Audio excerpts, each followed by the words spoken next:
थोड़ा पीछे ले लेंगे ये हाँ ये थोड़ा कटरा बताएगा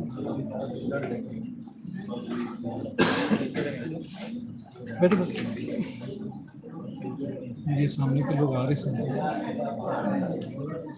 ठीक है चलो लगा देते हैं कैसा लगाएंगे यहाँ से तीन तरफ लगाना पड़ेगा और ये तीनों तरफ लगाना पड़ेगा कट करो बड़े बड़े कट करो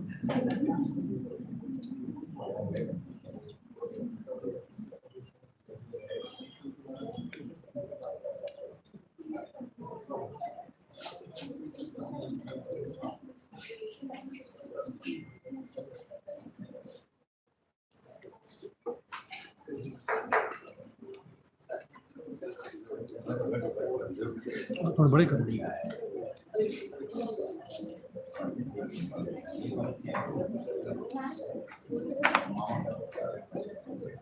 हाँ ऐसे बड़े करो तो बस फिक्स हो जाएगा जी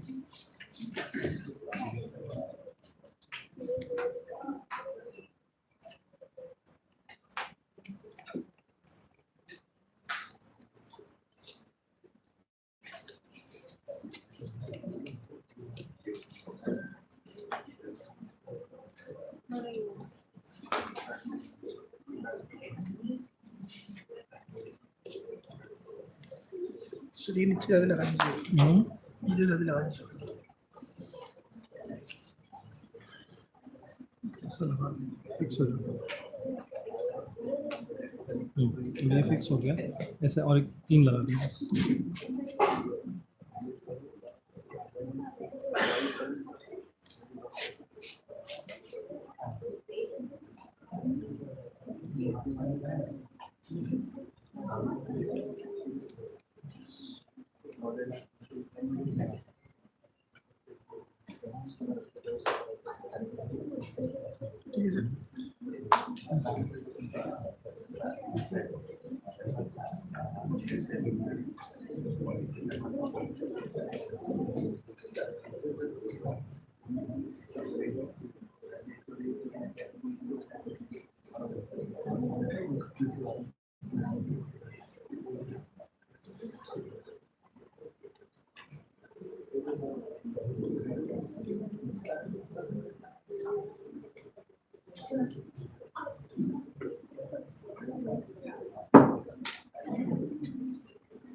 कॉलेज में बताया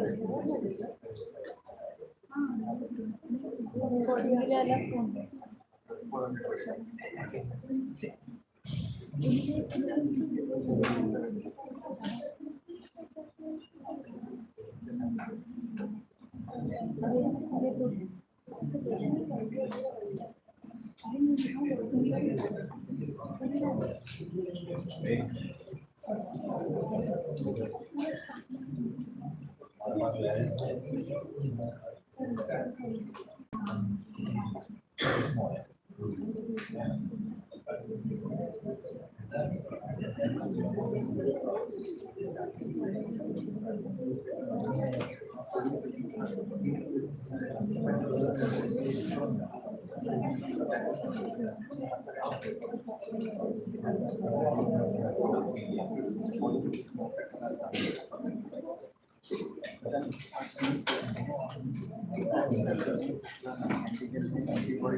Very good morning to one and all. On the behalf of the organizing committee, it gives me immense pleasure to welcome you all to today's academic fest on Masterclass on Mechanical Ventilation.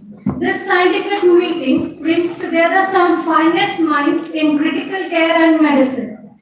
To commence this scientific deliberation, it is my privilege to introduce our respected faculty, Dr. Rahul Chaudhary sir, Organizing Secretary of ICCM, to give some insight on today's agenda.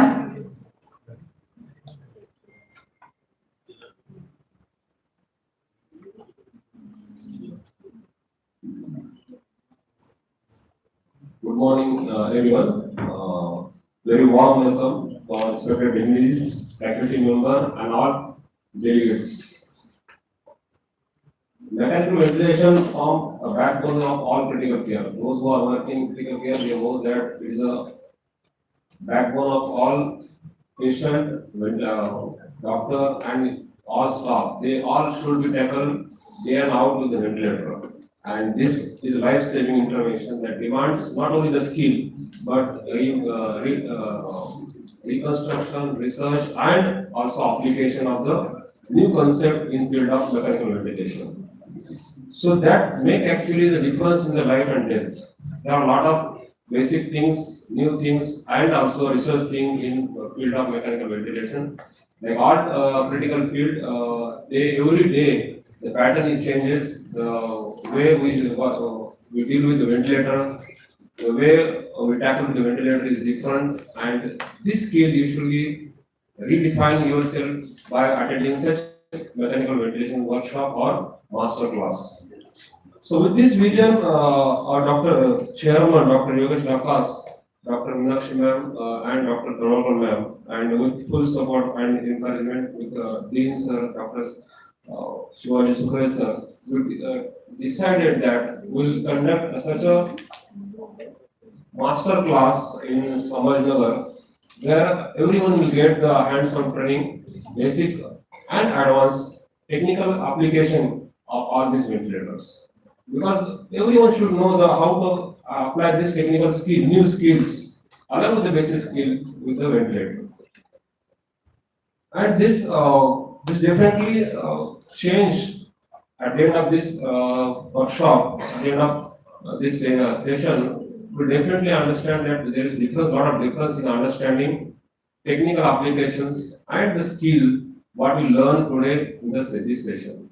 Because this is a type of session where you interact directly with the faculties, those who come along from Bombay and Pune, that will give their time for each and every participant or delegate to understand the basic and queries regarding the advanced and basic ventilation. Over past year, ICCM Sambhaji branch conducted a lot of clinical activities, CMEs, workshop, and exceptional one. All these things can be elaborated by Dr. Lakas Chairman sir in further session. So today's we'll start this at 9 a.m. sharp, 12:30 a.m. our postgraduate student will present the paper and poster by showing their skills and academic target, and we'll see how enthusiastically they are presenting the papers, because we get a lot of response from the student regarding paper and poster presentation. And after the lunch, after 2 p.m., we'll divide this hall into the 4 station. We have 4 halls, and we divide the student. Already message sent to the all delegates regarding the session and hall, respective hall, and we conduct the workshop where each and every delegate will get hands-on on ventilator, and also they will have time to deal with the application and to solve their queries. So, without much wasting the time, let us start the session. I request Anka to continue the session, and I welcome all delegates, faculties to such a wonderful workshop. Thank you so much.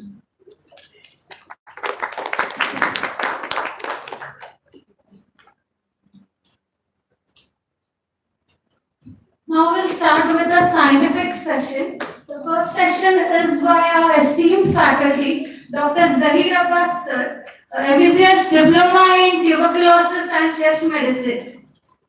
He is a specialist in allergy medicine, faculty at IMSR Badnapur. He has very much participation in various national and international conferences. This topic for today is high flow nasal oxygen and NIV, practical application. Kindly welcome the sir. The chairpersons for this session, I request Dr. Venkatesh Deshpande, Dr. Ajay Rote, Dr. Avinash Tribhuvan, and Dr. Jyoti Kharche, and Dr. Praful Pandey to grace the dais.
So good morning. At the outset, I'm very much thankful to the organizing team, respected Dean sir, Deputy Dean of UG, PG and Administration, and the backbone of Medicine Department, Dr. Meenakshi Bhattacharya, HOD of Respiratory Medicine, Dr. Lam sir, and the team of ISCCM, Dr. Yogesh Natas sir, Dr. Rahul Chaudhary sir, and Dr. Prashant Valse sir for giving me the opportunity to speak over this topic, Masterclass in Mechanical Ventilation.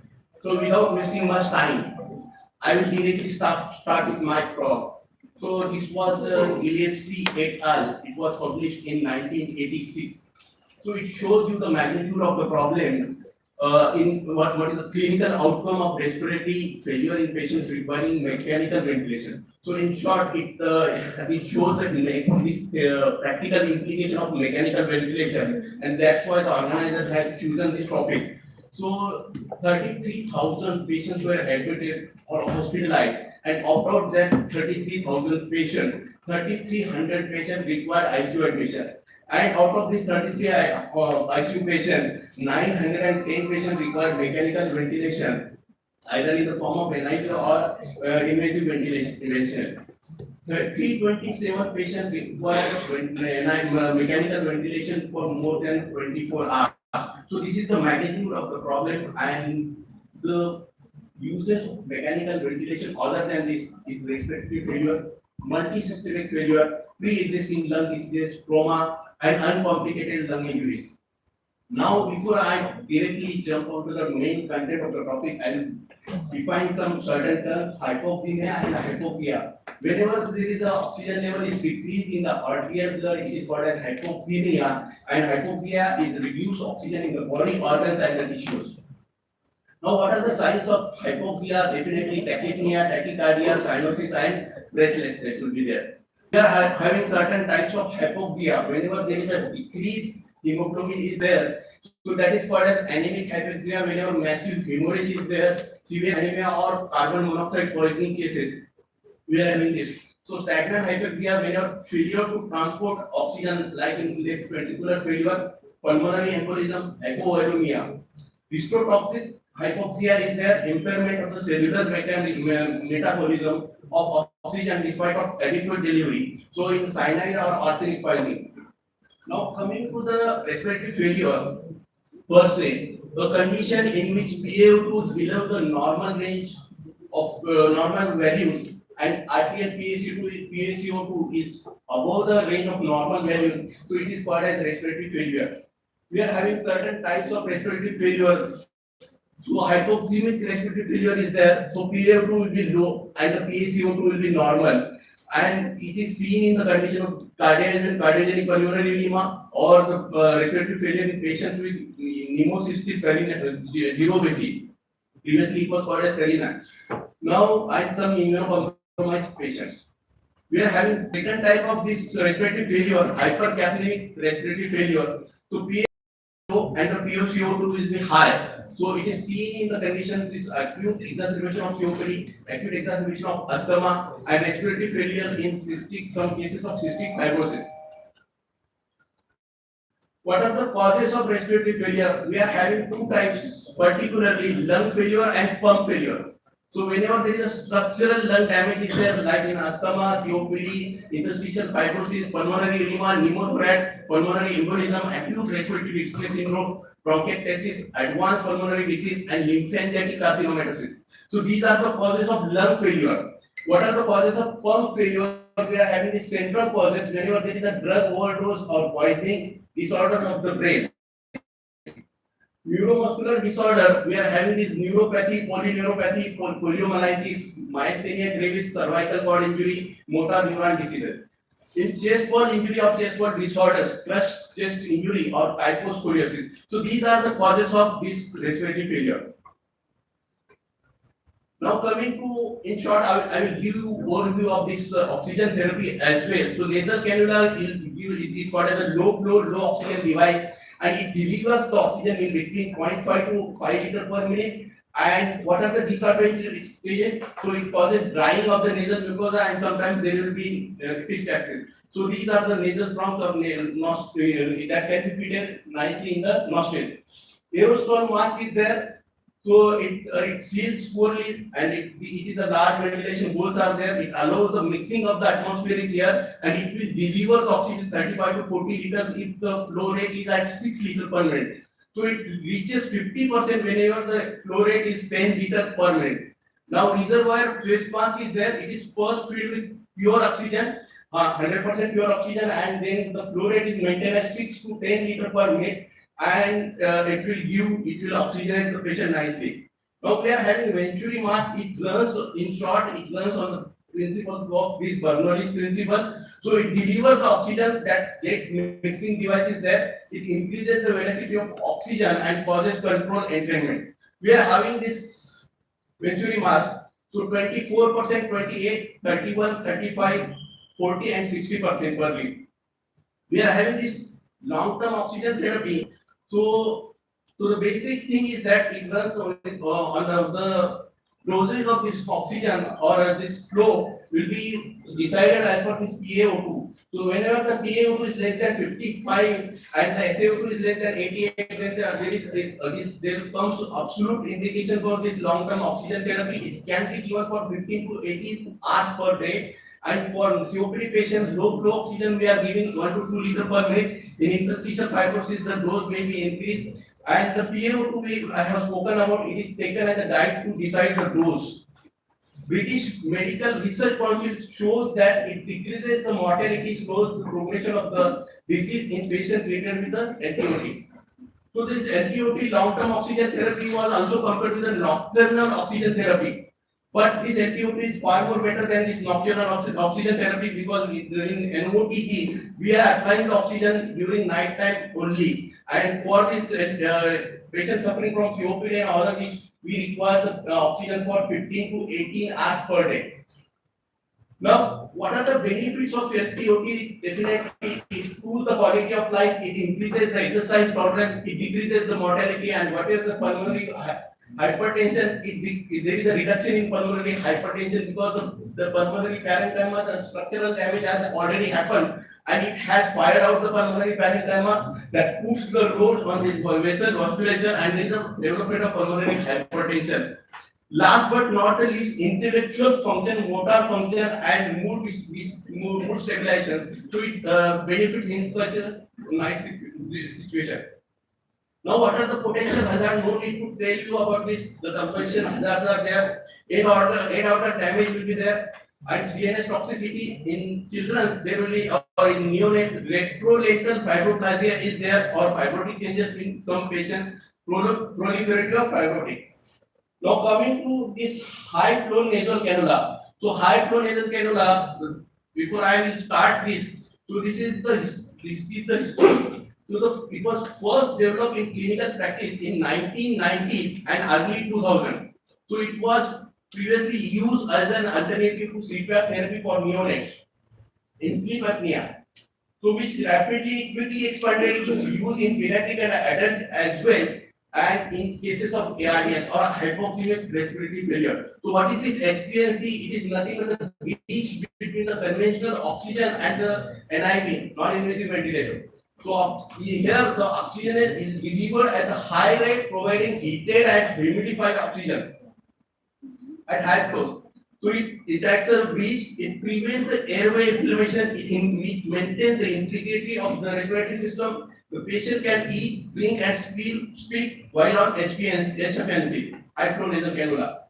Now, what is the mechanism of action? Definitely, high flow rates are there, 60 liters per minute, heated and humidified oxygen we are giving. It improves the tolerance.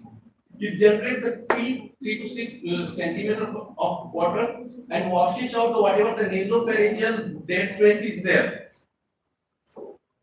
So what are the components? So these are the components. So one blender is there, humidifier is there, heated circuit is there, and the wide bore nasal cannulas are there. So these are the different part of this high flow nasal cannula. Once again, there is a. Now, what are the indications of this high flow nasal cannula? Hypoxemic respiratory failure, post extubation support, and pre-oxygenation before intubation. Now, those patients who cannot tolerate NIV, definitely we can take these on HPNC, HFNC. Now, what are the indications? Other indications: hypoxemic respiratory failure like ARDS, COVID-19, pneumonia, and palliative care in respiratory distress. There are certain contraindications because in hypercapnic respiratory failure or hemodynamic instability is there. We cannot use this, and impaired airway protection whenever there is a low GCS score is there. The facial trauma or nasal trauma is there, nasal surgeries are there. So whenever the patient undergoes this recent nasal surgery is there, we cannot use this HFNC. So once again, practical application flow usually is 30 to 60 liters per minute. And FiO2 is 21 to 100%. The titration will be done according to this SpO2 and the temperature. So it gives the moist and humid air, and the temperature should be maintained within 31 to 37 degrees. And cannula probes, it covers the 50% of the nostrils. The wide bore cannulas are there, nasal cannulas are there.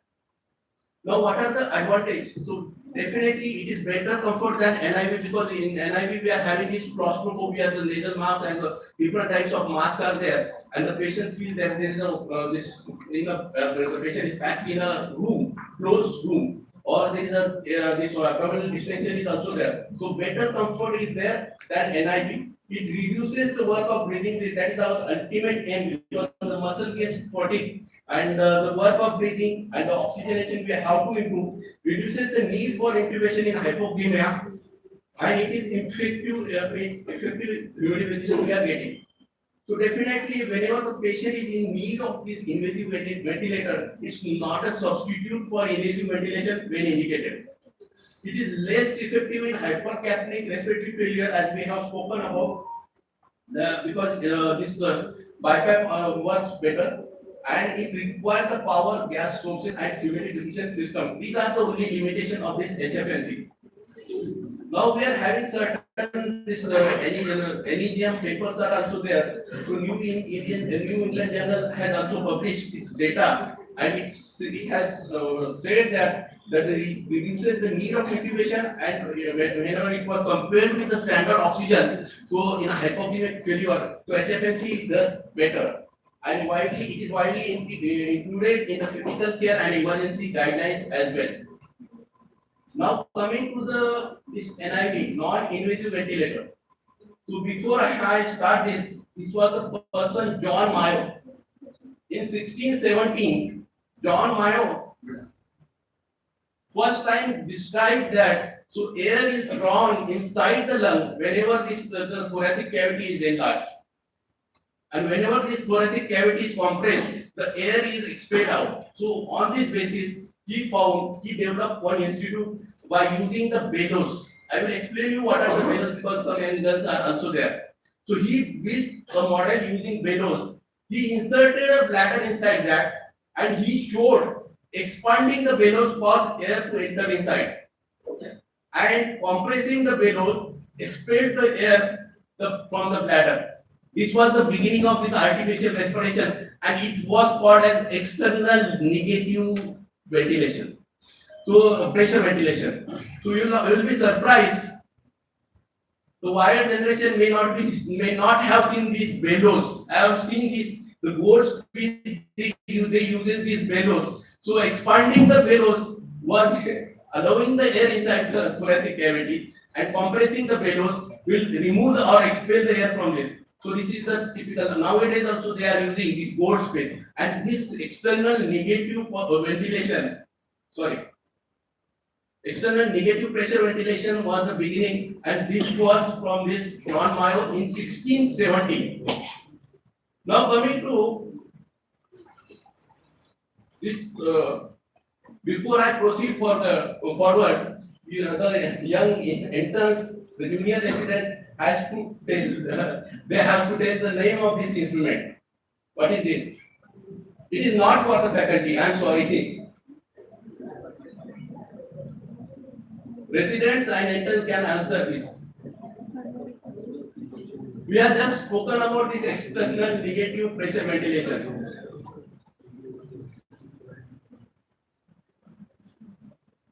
So anyway, this was called as iron lung. So this was based on this external negative pressure ventilation, and this was the thing. The patient was made to lie inside this iron lung, and the only head was outside. And the external negative pressure was applied at varying degrees, and this patient suffering from this respiratory failure. So you can see this. Dr. Phillips, first time he developed this in 1928. Dr. Emerson made some modification in 1931 because it was quieter, lighter, and less expensive. Believe me, it saved thousands of lives during the pandemic of polio. So whenever iron lung comes, so you should remember this pandemic of polio. It lasted from 1930 to 1950, and it cost the lives of many, and it saved lives of many. I am very much fortunate. I was laughing and thinking that if we are having this situation nowadays in GMC, we would have been acquired these thousands of acres of land because we accommodate these ventilators. So this was the ventilator. Iron lung was the ventilator in the golden era. It works on the external negative pressure ventilation. So that's it. So because the pressure was applied, negative pressure was applied varying degree, and the patient was immersed inside, there was a huge chances of tank shock. To remove that tank shock, they developed chest cuirass. So cuirass is the French word which means these leather belts were there, and chest shell is this iron metal. So chest shell, so they applied only pressure to the thoracic wall and they ventilated the patient. It was also used during the decades back. In bypass ventilation, we are having this bi-level positive pressure, airway pressure ventilation. It applies pressure to this inspiratory and expiratory flow. IPAP is there, it increases the oxygenation and hypoxemia due to hypoventilation. EPAP is nothing but it increases the oxygen, it increases the further residual capacity and alveolar recruitment. So it works as a peak. So whenever this alveolar and it opens up the alveoli. So in initial setting we have to IPAP and EPAP 8 and 4 we can set. Whenever IPAP and EPAP levels are same, it becomes CPAP. So it increases the increment. It can be increased with the increments of 2 centimeters at a time.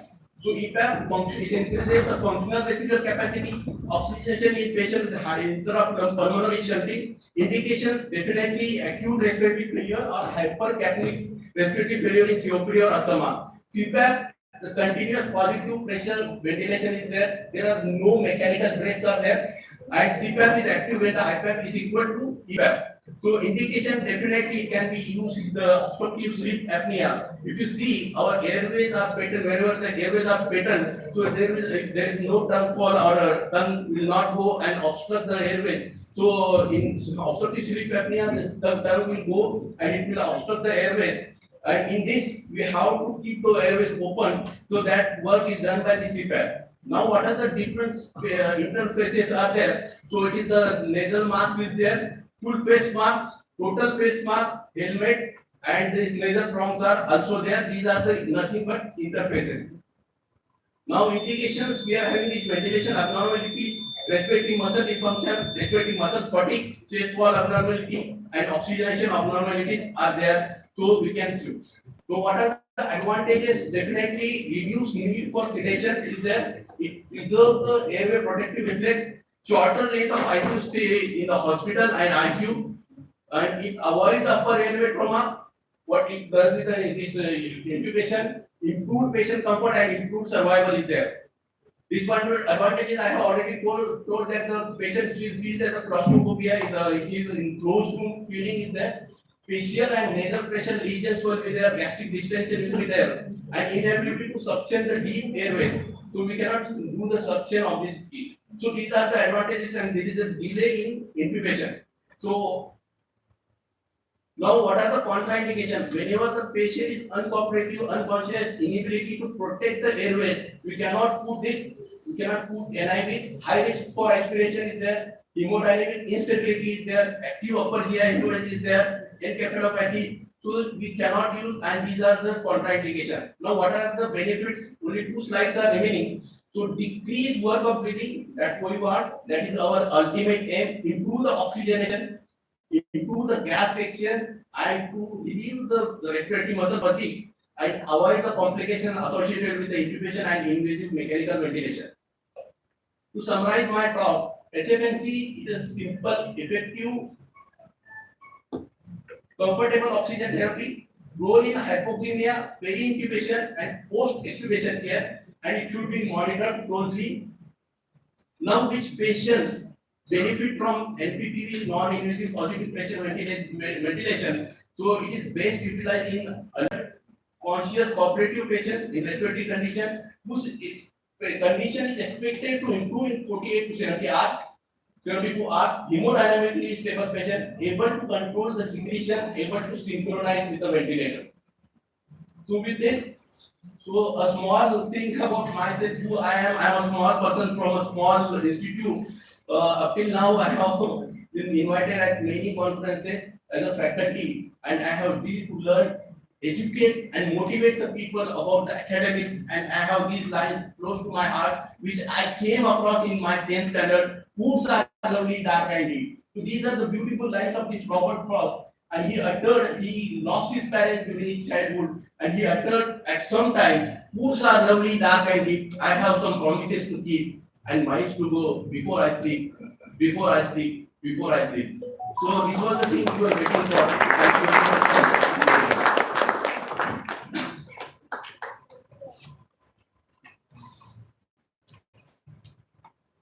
Thank you, sir, for your lucid presentation of the different kind of oxygen delivery system in NIV. Is there any question from audience?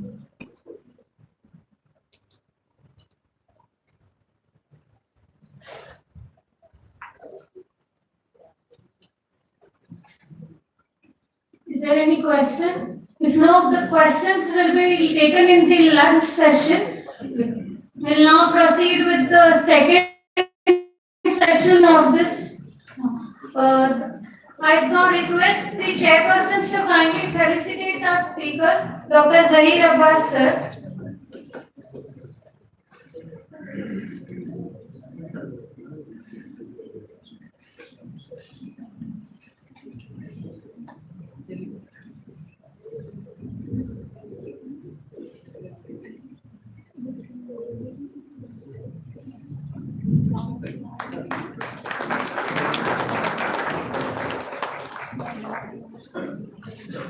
Now I request Dr. Yogesh Lakka, sir, to kindly felicitate our chairpersons for this session.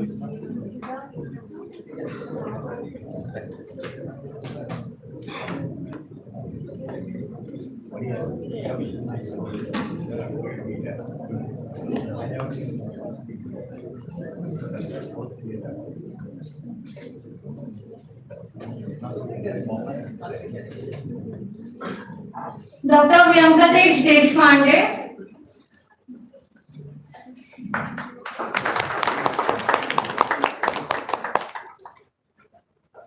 Dr. Avinash Tribhuvan.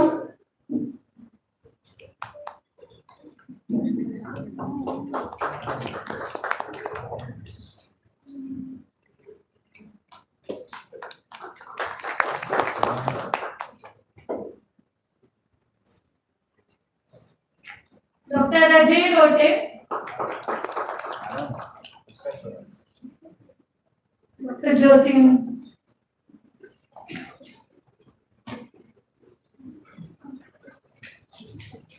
We'll now proceed with the second session. Peak benefits and case-based approach by Dr. Rakesh Khelani, sir. He is an esteemed faculty, a consultant intensivist and medical advisor at Apollo Hospital, Navi Mumbai. I request sir to take dais. The chairpersons for this session are Dr. Umar Khadri, sir, Dr. Vinod Bhare, sir, and Dr. Ajinkya Dorshmukh. Kindly take the dais, sir.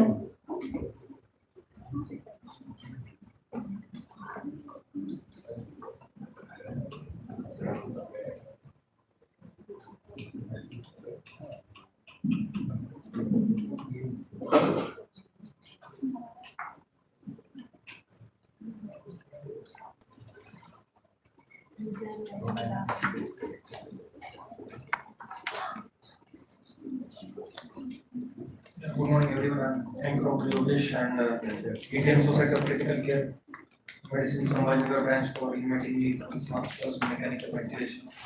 So I talk about the PEEP in next 30 minutes. Already previous speaker has spoken about NIV and children, so I won't dwell on that. I just talk about the PEEP. So this is a classical case what we see routinely in our ICU. 40-year-old man, weight is around 60 kg, height around 170 cm. Past history, no significant medical history. He is admitted in the ICU for fever and breathlessness. Slightly tachypneic on auscultation, there are trips. On room air, the saturation is 96. Fluids, we are given IVC is okay, heart is okay, EC is okay. What next? Anybody can do. Those who are doing critical care medicine, what next it is good? Despite tachypneic, this country is around 35 per minute. The next thing you put on day 1 on NIV, but still is tachypneic. What is the next thing we'll do? Okay, I only answer. Day 2 is put on mechanical ventilation. What next? We put on mechanical ventilation either on the tidal volume or assist control or pressure control. These are the settings expected around 26. We put in effort initially around 100%. Now, as per we just talk about the effort and P, and I ratio 1:2. Anybody wanted to change something here? Patient is a mechanical ventilation, young man, pneumonia, and now severe ARDS. All you are okay with these settings. Now with this setting, suppose the oxygen is going down, the sp2 initially around 95, 96 is going around 90. What will you do?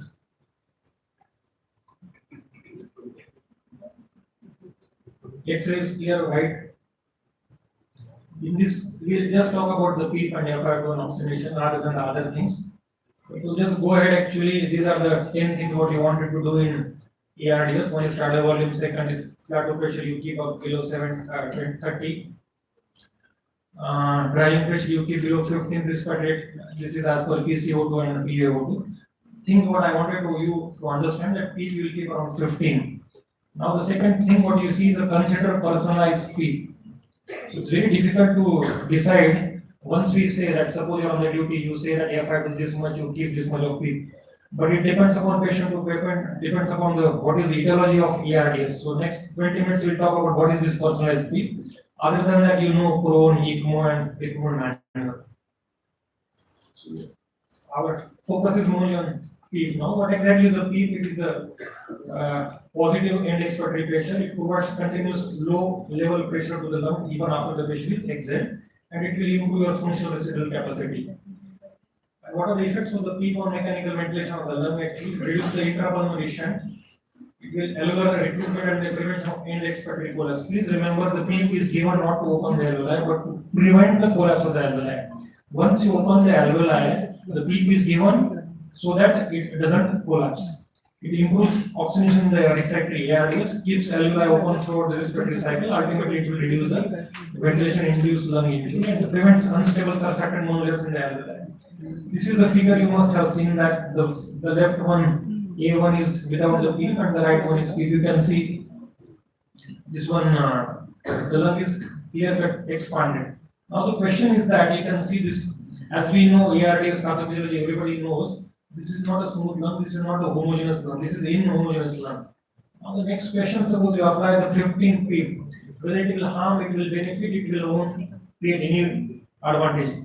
Any idea? Suppose you give 15 PEEP, the lung is benefited or not benefited? Any idea?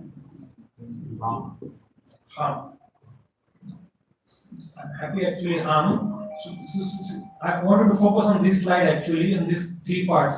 The upper one, middle one and the lower one. Upper one is already aerated, you can see the black here. The middle one is a real pathology and the lower one is a full effusion.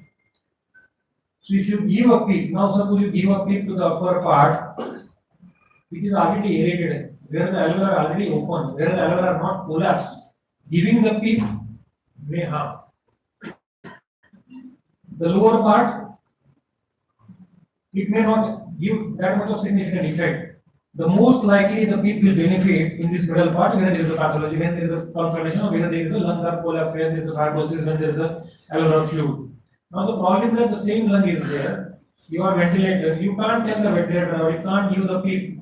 You PEEP not in the upper part, high in the middle part, or in the lowest part. So how do you decide which PEEP is best to the patient? Suppose if you give 15, it will help here. It will create a problem here. It will not no effect at all on the lower part. So how do you decide how much PEEP to give to the patients? You see this lung. If you are fortunate enough, if you are secondary ARDS, you know the lung is inhomogeneous everywhere. The pathology is everywhere same. But suppose it's a pneumonia, like this patient, or fat embolism, or trauma to the right lung. It's very difficult to decide the PEEP.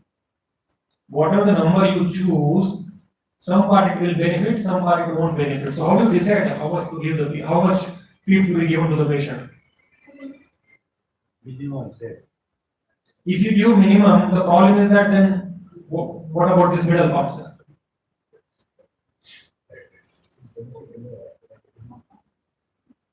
So I'll try to answer this question at the end of the day. I hope I'll be able to answer that. So how do you decide actually? If you see the books, there are multiple things. You see the gas exchange, you see the compliance of the lung, hemodynamics, single pressure volume curve, multiple pressure volume curves. You do a CT scan practically you can't do. You calculate the stress index, or you do 2 echo, or at the end of end expiratory lung volume, you see check the transpulmonary pressure, and you do lung echography. These are the various methods. My only question: how many of you follow this? Any of the critical care person who is sitting here, any of you do this frequently, other than lung echo?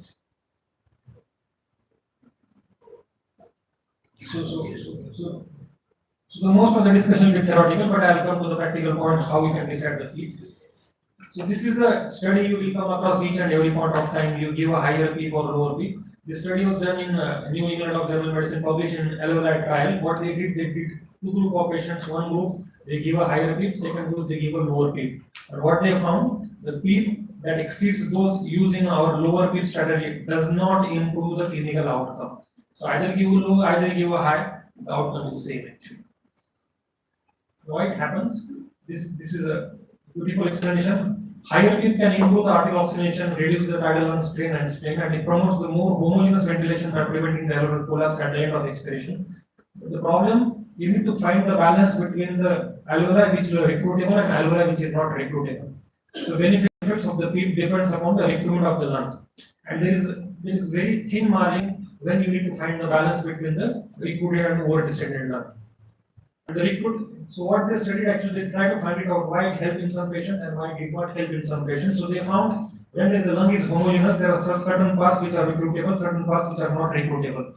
In the recruitable, what they found, increased peak will raise the total end expected lung stress in both high and low recruiters. But patients with greater recruitability, much of the increase at the end of expected lung volume with peak arise from opening of the collapse lung unit. So what will happen?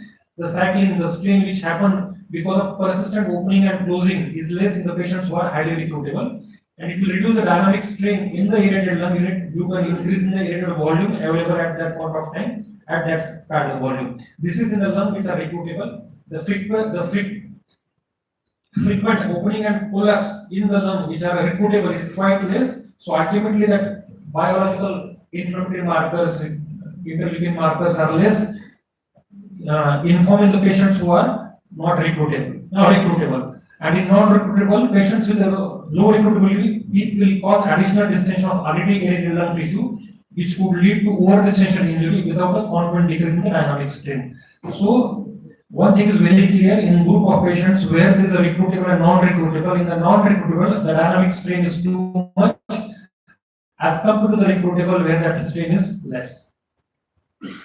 Now, ultimately, when we know that we are not able to find it out what exactly or how much PEEP to give, then how do you decide? So, there is the concept of personalized PEEP titration comes, and how do you decide in each and every person how much to PEEP give? I'll just show in the next few slides. So, one thing is very clear: applying higher PEEP in the absence of lung recruitment was associated with the worse outcome. So, as previously said, you can give higher PEEP, lower PEEP, but suppose you give the higher PEEP in the lungs or the alveoli which are not recruitable, it will create a more problem. So ultimately, at the end of the day, when so much of discussion is there, what exactly you wanted to do? This is the ARD network style. You can just take a xerox of this, put in the ICU, and tell your RMO that if FID is 70%, you give a PEEP 10. If FID is 80%, you give a PEEP of 14. But one size will not fit at each and every patient actually, because pathophysiology is different each point of time. This is the same thing which I showed now. Now, when we want to answer this theoretical actually, how much you need to give a PEEP, or at least whether there is some parameters where it will show us above this you can benefit, below this there is a harm. So ultimately this point will come, this curve will come. This is basically pressure volume curve. So we can see on the left side, you increase the PEEP, the alveoli will get distended, and at this point of time, after the red line, the alveoli will be over distended. So suppose you give a PEEP, after this there is a harm. Suppose you don't give a PEEP, before this there is a harm. You understood? On the left side, you need to increase the PEEP so that alveoli will increase in the size. Above this, it will increase in the size, but the pressure will go haywire. So point of content is that when you want to give a PEEP, you need to keep the PEEP in between this. You can't keep below this, you can't keep above this.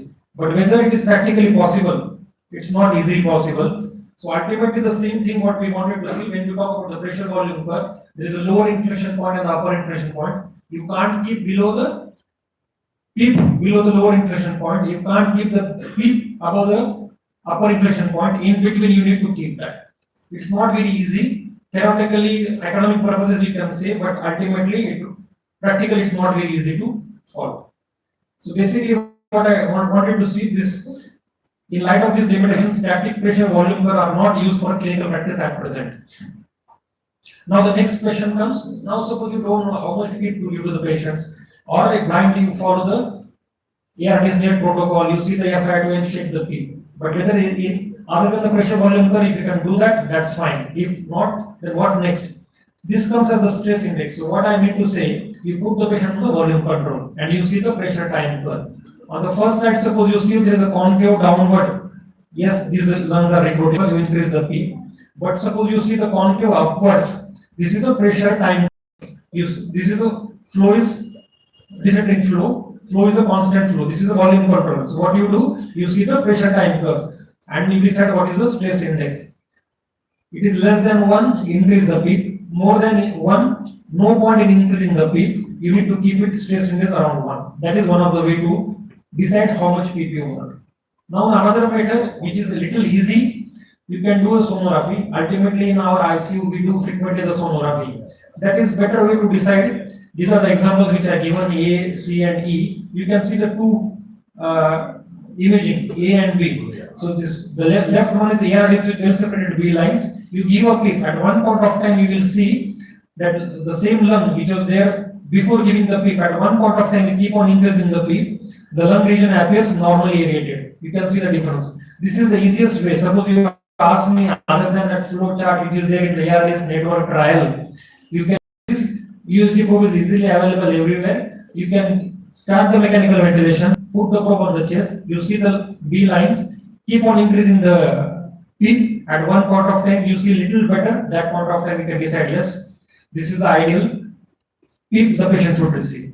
The second option, multiple porous B lines are visible, and after the PIP the same lung region appears more aerated with well separated B lines. The same thing, the sonography will significantly help. This is helpful in the ARDS, but the lower one is a consolidation. Basically, the lung consolidation you can see even after increasing the PIP, the consolidation remains unchanged. So you know that this will not going to help here.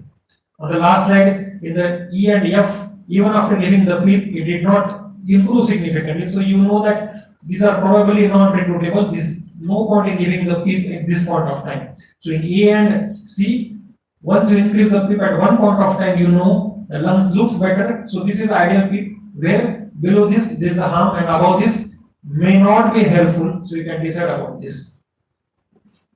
Now another way to decide what is the decide the PIP over the transpulmonary pressures. I'll talk about this transpulmonary pressure next 2-3 slides. This is exactly we wanted to know. So there are two patients in the ICU, bed number 1, bed number 2. Bed number 1 is thin, around 40-year-old man. Bed number 2 you see is very obese. He has ascites or there is a significant internal pressure. So whatever the PIP you give may not reflect actual what is happening in the alveoli. So to just give that example, we need to talk about the transpulmonary pressure. So what exactly is the transpulmonary pressure? It is the airway pressure minus the esophageal pressure.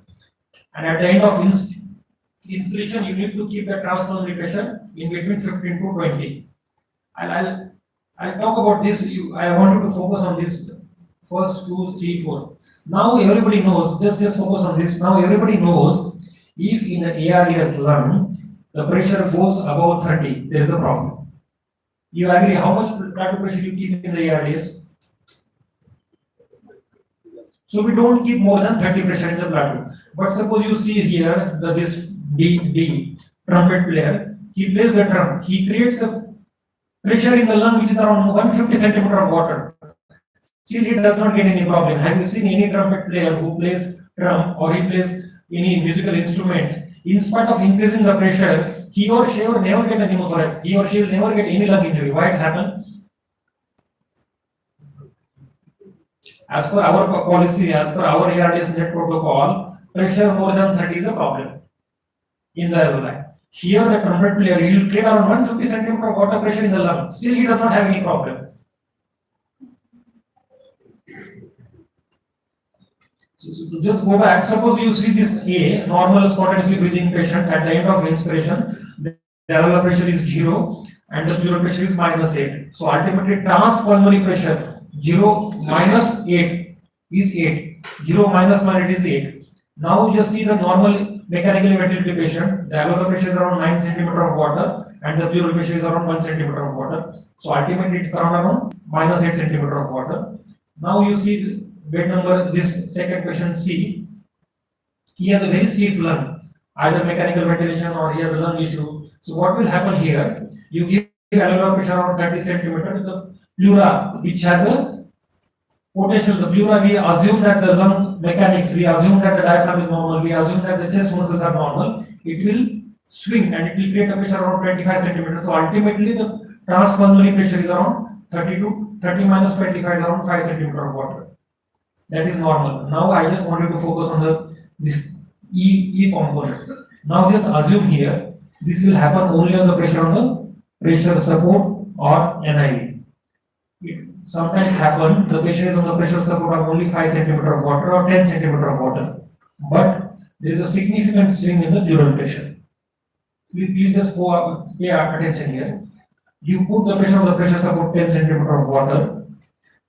If the lungs are bad, if the diaphragm is bad, if the chest wall is bad, what will happen? There is a significant swing in the pleural pressure to counteract that pressure. So ultimately, even if you are giving very less pressure in the lung, in the alveoli, because of significant change in the pulmonary pressure, ultimate pressure which goes to the alveoli is pulmonary alveolar pressure 10 minus pleural pressure which is minus 15. So 10 minus 15 is comes around 25. So that is reason even if the pressure support patient sometimes you get an pneumothorax. That this is the reason because there is a significant swing in the pleural pressure. So ultimately, when you ventilate the E or when you talk about the E, minimal PEEP might create a problem. But if the patient is mechanically ventilated and completely paralyzed, even if you give 30 centimeter of PEEP, even if you give 10 centimeter of PEEP, ultimately the transpulmonary pressure is less, so it may not have that much of beneficial effect. So what I mean to say, when you ventilate ARDS lung, even if you are given a high PEEP, it doesn't mean that the alveoli are getting recruited. And in the pressure support, when the patient is spontaneously breathing, even if you give a low pressure, it doesn't mean that you will not have any problem because of higher pressure. So ultimately, suppose you want to ventilate ARDS, you need to calculate how much is the transpulmonary pressure. And how we calculate that transpulmonary pressure? By esophageal manometry. You put a scope in the esophagus, you put a catheter in the lower end of the esophagus and calculate. It will indirectly give how much is the transpulmonary pressure. Now come again, mechanical ventilation guided by the esophageal pressure in the acute lung injury. Whether it will help, yes, it will improve the oxygen and the compliance. But the clinical trials are needed to determine whether this approach should be adopted or not. Sorry, the last two slides. But ultimately, this article came in the JAMA. What they showed basically, among the patients with moderate to severe ARDS, esophageal pressure guided PEEP compared with empiric high PEEP have resulted in no significant difference in death.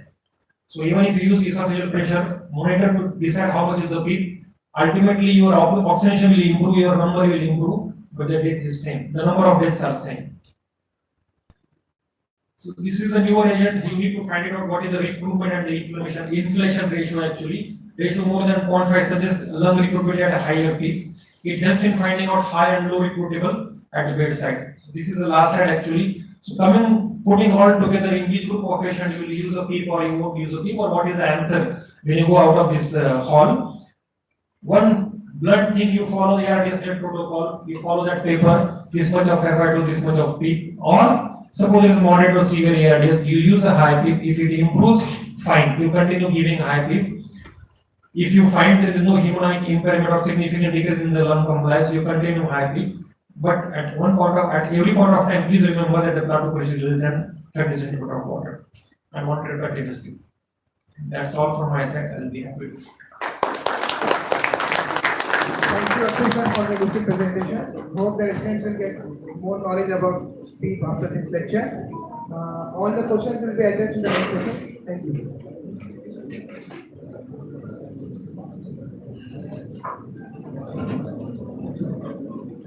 I now request Dr. Tadwarkar ma'am to kindly felicitate the chairpersons for this session. Kindly chairpersons felicitate the speaker for this session, Dr. Akshay Chalani.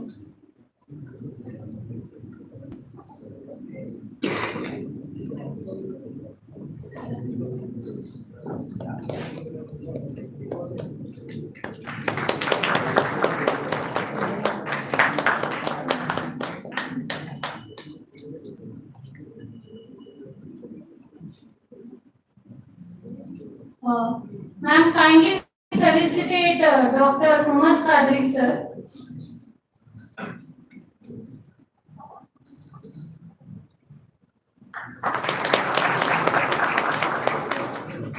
Dr. Pramod Pale, sir.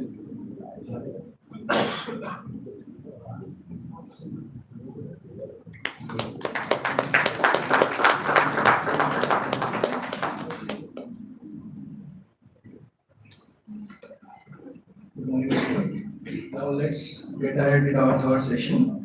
The topic for third session is patient ventilator asynchrony, identification and management. For this, I would like to invite our speaker, Dr. Prashant Varse sir, on the dais. For this session, our chairpersons are Dr. Suhas Bhavikar sir, Dr. Sudeep Deshpande sir, Dr. Vinod Goswami sir and Dr. Sagar Gupta sir.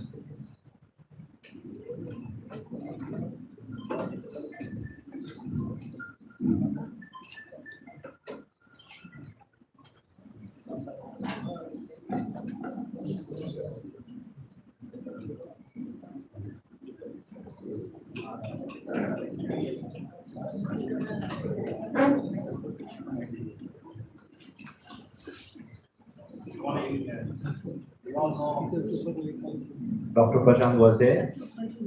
He's a very intelligent, hard-working intensivist. We are working together, so I know him. Today's topic: patient and ventilator asynchrony. The intensivists really need to diagnose it, be aware of it, and intervene. That's what is expected. I would like to draw your attention, audience attention, on ventilator and hemodialysis machine. Both these are evolving, and hemodialysis machines are so automated nowadays that machine can diagnose patients in real time, blood volume tracking, blood pressure of the patient, when solute clearance required, machine decides. So no longer nephrologists are required to understand the patient and prescribe the dialysis machine. So what's happening to intensivists, ventilators? Are they capable of automatizing the patient data, understanding and changing the prescription? As Dr. Chalani said, we have to diagnose in transpulmonary pressure and others. So can machines do that? That's my question. So let us hear it from Dr. Prashant Varse. Thank you. Thank you, sir.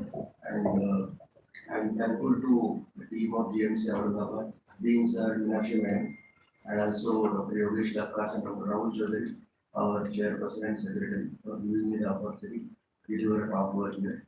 My topic is patient ventilator asynchrony. So, as we all know that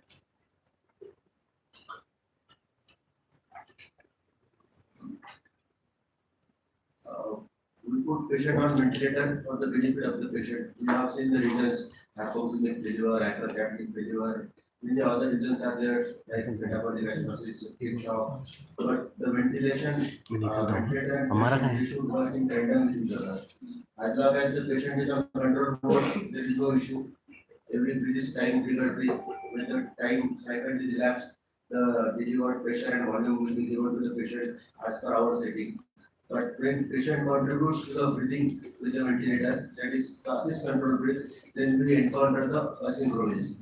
If there is asynchrony between the patient and ventilator, what happens is there will be an increased work of breathing, there will be tachycardia, tachypnea, desaturation, patient will have a disturbed sleep, circadian rhythm will be disturbed, and there will be a ultimately increased hospital stay and increased duration of mechanical ventilation.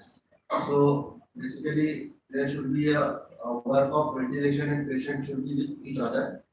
It's a dual pump system. patient always try to drag the air by either decreasing its pressure or creating some flow, and that will be sensed by the ventilator.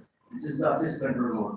Then only the ventilator will deliver the breath when he senses that the patient has dropped some pressure or patient has dropped some flow or created some flow by its negative inspiration. And after that, the patient ventilator will sense that the patient needs a breath and it will deliver the breath as per our setting. But if there is no any synchrony between these two things, the inspiration taken by the patient and the settings made on the ventilator, then we will definitely encounter the asynchrony. So that's why we should know the equation of motion. This is the basic principle of mechanical ventilation. The change in pressure is resistance into flow along with the volume into elasticity. So just I want to show this graph to you. Basically, I don't want to go to the details in this graph, but I want to tell that if you see at this lower point, this is the patient's inspiration. Patient has started inspiration at this point, but the ventilator is sensing that the patient needs inspiration after it goes down to this level. So there is a delay from this point to this point. Then only the ventilator senses that the patient needs the breath. So this is the inspiratory delay from the ventilator side. And then here the patient is ending its inspiration, but the ventilator is still in inspiration. So that's why patient is exhaling against the closed inspiratory valve and they are getting this supraparietal pressure. So basically, patient starts inspiration early because signals are directly coming from the neural signals, that is from the brain stem. But the ventilator is sensing slightly in a delayed method because it needs to sense after the patient drops the pressure to this level. And when patient is ending the inspiration earlier, but the ventilator is continuing the inspiration, so there will be some delay in the inspiration from the ventilator side. So because of this early inspiration and early cycling by the patient, and because of the ventilator sensing it late, there will be a asynchrony. As long as till now there is no mode level which directly senses the brain signals. To elevate this asynchrony, what we have to do is we have to sense that the brain is giving the inspiration and ventilator is sensing that inspiration, then only the breath delivery will occur. But we don't have this type of ventilator. Until then, we will get this asynchrony because patient's inspiration is starting very early.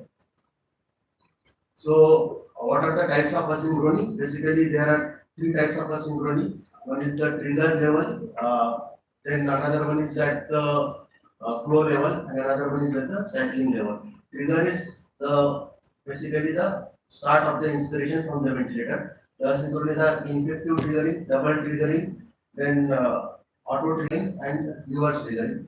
And then another asynchronous during the delivery of the breath, that is during the flow delivery, that will be the flow asynchronous. And the last one is the when ventilator ends the inspiration, that is known as the cycling. The cycling asynchronous is either early or late cycling. We will see the asynchronous one by one. The first one is the ineffective triggering. This basically occurs either we have set our trigger sensitivity too low or there can be auto click to the patient. They are the common causes for this.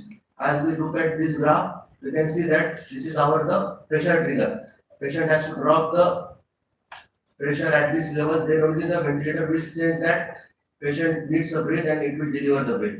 And this is our flow trigger. Patient has to drop create the flow to this level, then only the ventilator will give the breath.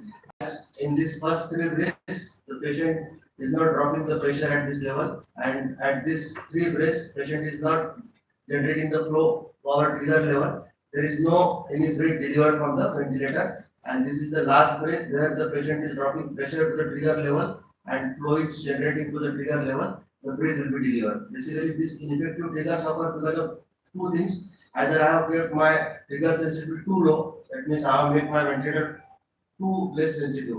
That is, I am keeping pressure trigger at -5 or flow trigger at 5 liters. So patient has to generate that much of flow or drop down the pressure at that level. So it is not reaching up to the trigger level. Or maybe another reason is patient is having poor respiratory efforts, poor maybe because of muscle weakness, neuromuscular or other kinds of weakness. So that's why the patient is not reaching to the trigger level. So because of this is the ineffective triggering.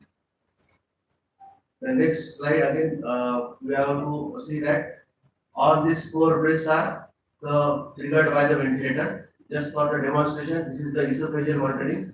This pressure is reaching to the trigger level, so that's why these breaths are delivered by the ventilator. But in between this inspiratory flow and the expiratory flow, the patient is again getting some triggers. This is patient's efforts, but as they are not reaching to the trigger level, the ventilator is not delivering the breath. We are just seeing this concavity in this pressure graph and then this hump in this flow time scalar because the patient is not triggering the ventilator effectively. So we have to keep our sensitivity as such that the patient should synchronize with the ventilator and it should trigger our set rate. Means if I am setting my rate 20-22, then the patient should trigger accordingly, and we have to keep the patient in that way calm. But if I am setting my sensitivity too high, then again I will get this type of graph. This is the pressure scalar. This is the infective triggers, and these are the reaching to the trigger level and the breath is delivered. This is the flow time scalar. These are again infective triggers. In esophageal casing, you can see that these are the infective triggers. If I am keeping my sensitivity too high, if I am keeping it at the level of say 1 liter, 2 liter, then every breath is getting sensed by the ventilator and the breath is delivered. But the drawback of this is that then I will create some another pathology that there will be no time for the expiratory flow. So there will be an expiratory flow limitation, and that's why the patient can create autopsy. So we can see here that this flow time scalar, the expiratory flow is not reaching to the baseline. So there is so we have to keep our trigger sensitivity as in such a manner that patient should not create autopsy.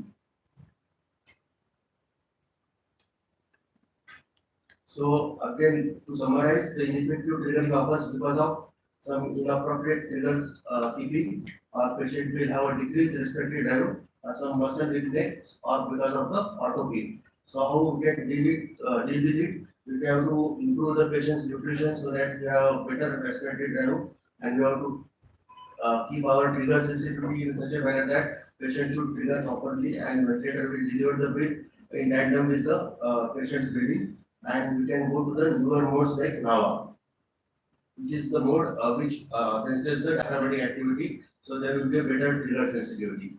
Again, the next asynchrone is the double triggering. The double triggering is different in volume control and the pressure control mode. So we can see that this is the double triggering in the volume control. This is a square waveform, which suggests that this is the volume control mode.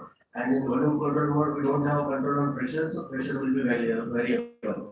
What happens in double triggering is the ventilator I time is more than the patient's I time. So as ventilator I time is more, patient's I time is more than the ventilator I time. So what happens is patient is still in inspiration, ventilator has ended its inspiration, but during the patient's inspiration is in continuation, the ventilator is triggered for another time within the same breath. So that's why the patient is dropping pressure over here, and again this is the first breath. Here the ventilator has delivered this breath, and this is the second one. Patient is triggering again, and the pressure will be gone up because already there is a tidal volume from the first breath, and during this second trigger, there will be another addition of the volume on the top of this first. So we can see this in volume time scalar. This is the delivery of the first breath.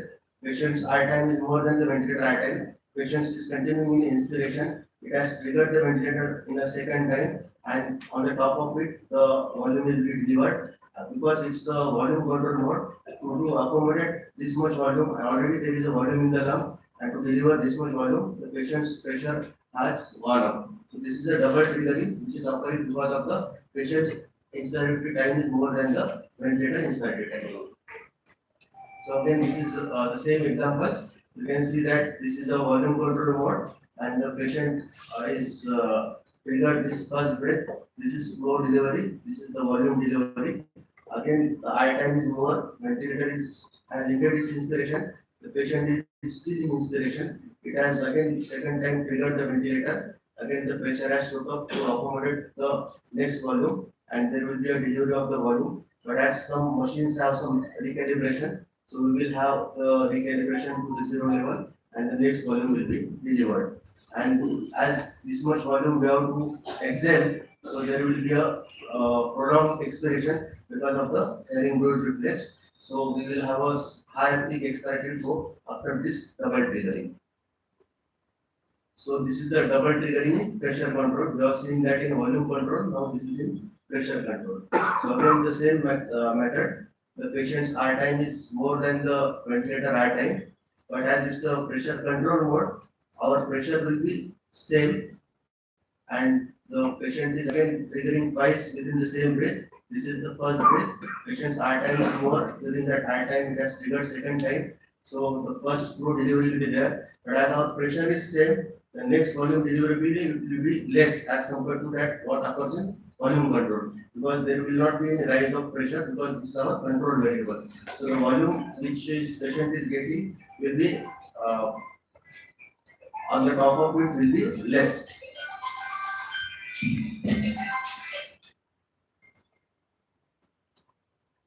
So this is again an example for this double triggering. So we can see that this the pressure state is already same because it's a pressure control mode. This is the first trigger. Patient's I time is more than the ventilator I time. This is the second trigger.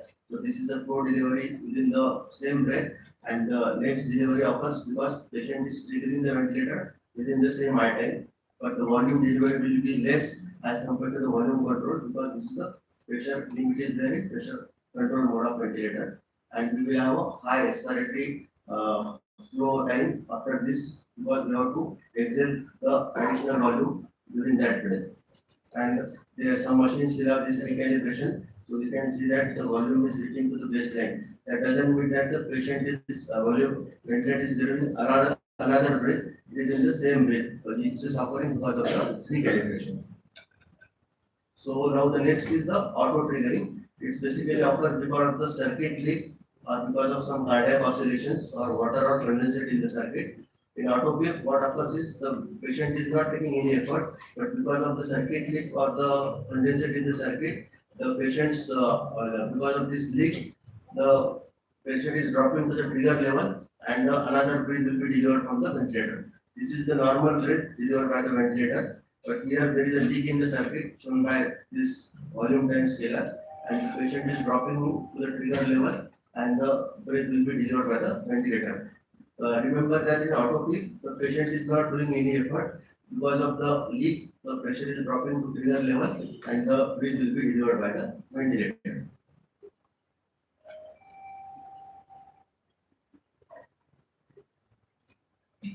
So these are the example for the cardiac oscillations. If I am keeping my sensitivity too low, that is, means I am making the ventilator highly sensitive, then every breath will be sensed by the ventilator, and the breath is delivered. This we can see on this graph of the pressure and flow. But if I am keeping my flow sensitivity at 4 liter, then I will come to know that these were the basically cardiac oscillations, because every movement of the air caused by these oscillations of condensate in the circuit will be sensed by the patient. There will be a drop in the pressure or generation of the flow, and the breath will be delivered. So we have to keep the sensitivity in this manner in slightly high, so that these cardiac oscillations or the condensate in the circuit, this mechanism will be elevated. So auto triggering occurs because of the either leak or water in the circuit or because of the cardiac oscillations. So what we have to do is we have to treat the cause and check for the leak, and we have to adjust our trigger level. And the next is this reverse triggering. Reverse triggering basically occurs because of the breath exciting the breath. That means the patient first generates this breath, and after that there will be the excitation of diaphragm at another in the same breath, and the breath will be delivered. Here again the patient is not taking doing any effort. Just first breath, patient is triggering by generating the negative pressure or generating the flow what we have said. But the next breath will be triggered because of the diaphragmatic contraction, which is again reaching to the trigger level. So that we can judge it from the expiratory diaphragmatic electrical activity monitoring in place. Otherwise, it's difficult to judge the reverse triggering. Only difference between the double triggering and reverse triggering is in reverse triggering you will go and get some this expiratory flow waveform. In double triggering there will not be any expiratory flow waveform. So in reverse triggering the mechanism is breath is exciting the another breath. So it suffers because of maybe patient is over-sedated or maybe over-distension or because of the stress receptor. What is the solution is you can come down on the sedation to alleviate this reverse triggering. So next asynchrony is the flow asynchrony. Basically flow asynchrony occurs in this graph. You can see that whenever the patient is having increased inspiratory demand, you will get this flow asynchrony. You can see in this graph that this is a normal breath delivery in this volume control mode, but here we can get this scooping, which so that the patient requires the high flow. So that's why it has generated this inadequate flow. So to alleviate this flow asynchrony, what we have to do, if we are on volume control mode, we can increase the flow of the patient or increase the tidal volume or increase the eye time. And this flow asynchrony, the reasons are patient will have a high demand or our setting is not proper. So we have to set this flow rate, tidal volume, and if we are on the pressure control mode, then what we have to do is we have to set the rise time. Here we have to set the rise time is what how earlier the pressure reaches to its peak inspiratory pressure is the rise time. To meet this flow demand, we have to set this rise time. As we can see in this graph, this is the less generation of the flow. You can see this graph in a slopy pattern, but as they are shortening the rise time, the volume delivery will be better and better. Because in pressure control, we have to set the rise time to have a better flow demand. But in volume control, we have to deal it with the higher flow or increasing the eye time by this method. But as this is a pressure control mode, we have to set the rise time to meet the patient's demand. So the last asynchrony is the cycling asynchrony. This is occurring at the end of inspiration. It is either early or delayed cycling. So this is a premature cycling. Basically, the premature cycling and the double triggering is same. Here again the mechanism is same. The patient's eye time is more than the ventilator eye time. But here the patient is not triggering the ventilator again, so that's why there only we will get the amputation of flow. If the patient is triggering the ventilator again, then definitely this will be converted into the double triggering. But in early cycling, the patient will have a eye time more than the ventilator eye time, so only we will get this amputation of the expiratory flow and the hump over here as the patient is again trying to exhale. And this what we have to do is we have to adjust our eye time. We have to keep the ventilator eye time to match the patient's eye time to alleviate this premature cycling. So next one is the last slide. This is the again we have to show this early cycling. What happens in early cycling is this is the pressure supported mode. Here the patient's termination criteria is 55%. So that's why the patient is going into the expiration earlier. But if we want to alleviate this, we can set this termination criteria as 25% so that the patient will have a better flow demand. And this is the delayed cycling. What happens in delayed cycling is for the representation of the I have put this transverse abdominal expiratory muscle graph over here. So you can see that in delayed cycling, the patient's eye time is less than the ventilator eye time. So that's why the patient is going in inspiration, but ventilator is still in inspiration. Patient has gone in expiration, indeed is inspiration, but ventilator is still in inspiration. So that's why there is a hump as patient is exhaling against the close expiratory wall. So in delayed cycling on this pressure time scalar, you will get this hump type of situation. Again, to alleviate this delayed cycling, we have to match the patient's eye time with the ventilator eye time. In delayed cycling, patient's eye time is less than the ventilator eye time, so we have to reduce the ventilator eye time. So in short, these are the methods for this ineffective triggering, auto triggering, delayed cycling, double triggering. In ineffective triggering, patient is breathing once, but the ventilator is not delivering anything because it is not reaching up to trigger level. In auto triggering, the patient patient is not taking anything, but because of leak, the ventilator is delivering the leak. In delayed cycling, the patient is having the two breaths because the eye time of the ventilator is more than the patient's eye time. And here in double triggering, the patient's eye time is more than the ventilator eye time. So patient is breathing once, but the ventilator is delivering two breaths. So just I have tried to simplify it. So these are the asynchronous, which are more common. So we have to look at the ventilatory graphics and see that what type of asynchronous we are dealing with, and accordingly we have to adjust our ventilatory setting. If we are not doing it, then patient will have more ICU stay, more ventilatory days is there. So it is important to recognize and pay attention to the graphics. So thank you.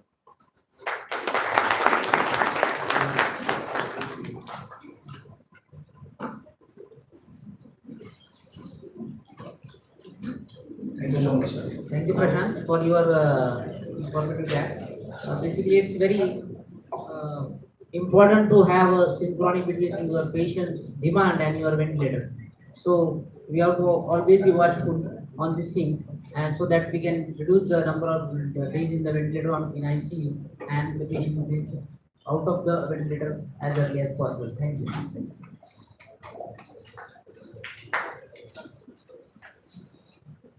I would like to request our chairpersons to felicitate Prashant our session.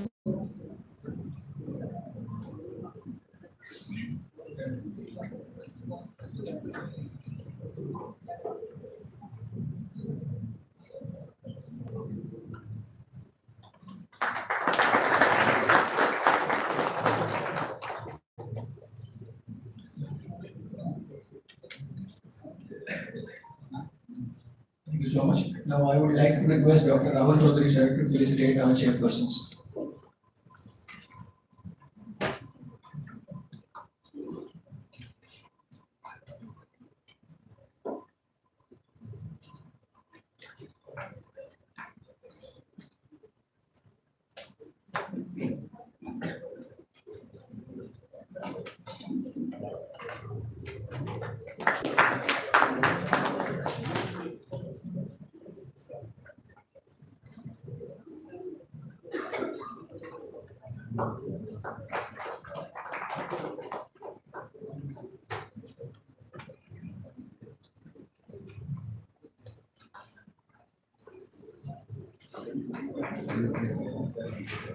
We'll now proceed towards the fourth session of this scientific agenda, driving pressure and mechanical ventilation, the new lung protective targets, by Dr. Bharat Jigyasi sir, a stalwart in critical care, over 18 years of experience, Director of Critical Care, Department of Kokilabai Dhirubhai Ambani Hospital, Navi Mumbai. Currently serves as Secretary of ICCM, Branch Mumbai, and a Treasurer of ICCM National Headquarters, a passionate educator and a national faculty. I request sir to take the dais. The chairpersons for this session are Dr. Gayatri Tadalkar ma'am, Dr. Avinash Lam sir, Dr. Anand Kulkarni sir, and Dr. Sudhir Kulkarni sir.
Good morning, everyone. I'm Dr. Bharat Jigyasi, Director of Critical Care, Kokilabai Hospital, Navi Mumbai, and we've gone through the basics of the mechanical ventilation, and now we'll come across and look into what the driving pressure and mechanical power is. So basically, this is an advanced technique which is still in building up.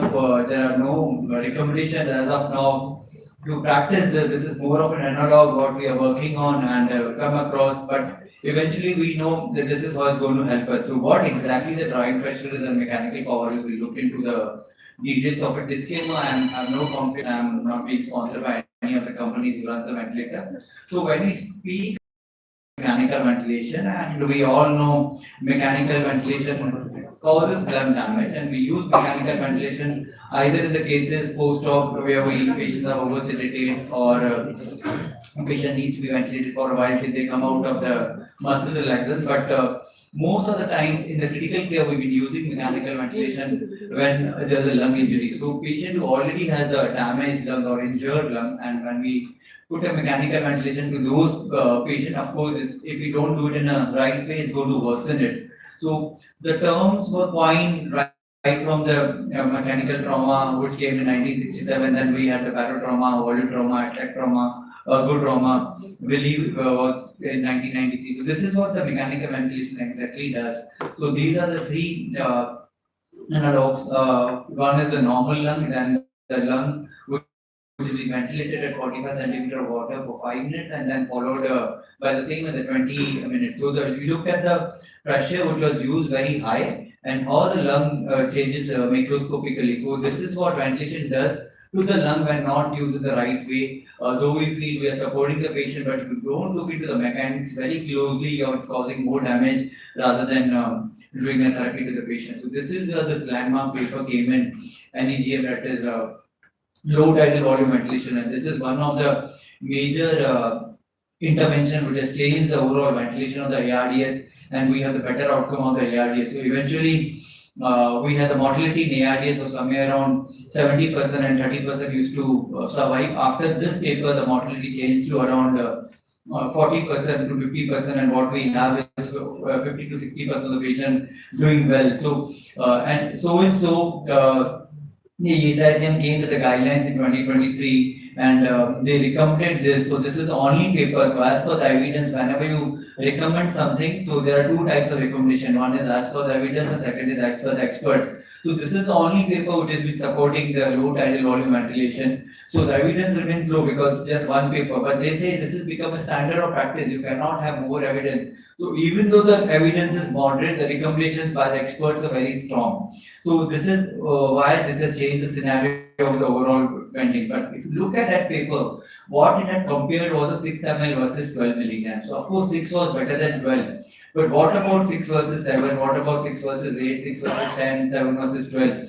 So if you look into the various studies, when I talk about the prevent, which was again 6 versus 10, if you could see in that study, maybe the 10 was better than the 6. That is 10 mils per kilogram of the predicted body weight or the volume, what we said to the patients in ARDS, maybe was better than the 6. And when the 7 and 10 were compared, of course, the 10 was better. And again, in the next study, also the 10 was. So comparison between 6 and 12, of course, 6 won, but we are not sure about what is the 6 and 10 and 7 and 10. And this was very well proven by the live trial.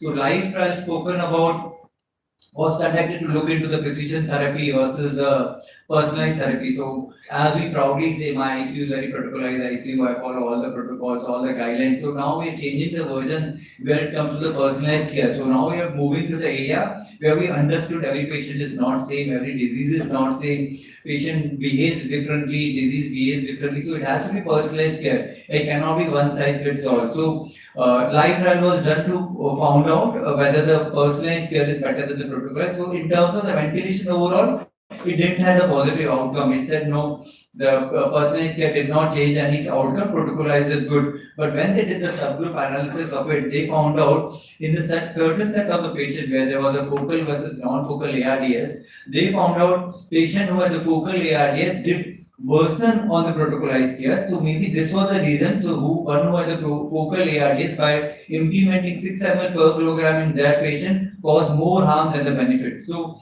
of course we have to work around and see what is serves best for the patient. So this is what we discussed. We are not very uncertain about the lung protective ventilation, and there's always been a fight between the pressure and the volume. So as I spoke initially, we started with the pressure. We spoke about the pressure causing a problem, barotrauma, like trauma, all those things. And now we also spoke about the volume which causes the problem. So of course the discussion was whether pressure is harmful or the volume is harmful. But here the problem is with the stress and strain. This is what we have realized, not pressure, is not the volume, it's the stress and strain is what causing the problem. So what is the stress? Stress is refers to the pressure which is required to distend the lung. So initial pressure which is required to open up the lung, and strain is directly related to the stress, but it refers to the change in lung volume. So there's some pressure which has been applied initially to open the lung, and the overall pressure which changes the lung volume is called strain. So stress and strain is what is important, and this is what tells us the plateau pressure and tidal volume are inadequate surrogates for the stress and strain. So there are many more variables which have been looked into for the stress and strain, and this is why the normalized tidal volume as per the predicted body weight which was proposed by the ARSNet doesn't take into the account the varying proportion of the lung. So when you talk about the ARDS lung, as Dr. Akshay also showed in certain charts, so there's one lung which is atlectic, there's one lung which is consolidated, and one lung which is normal lung. So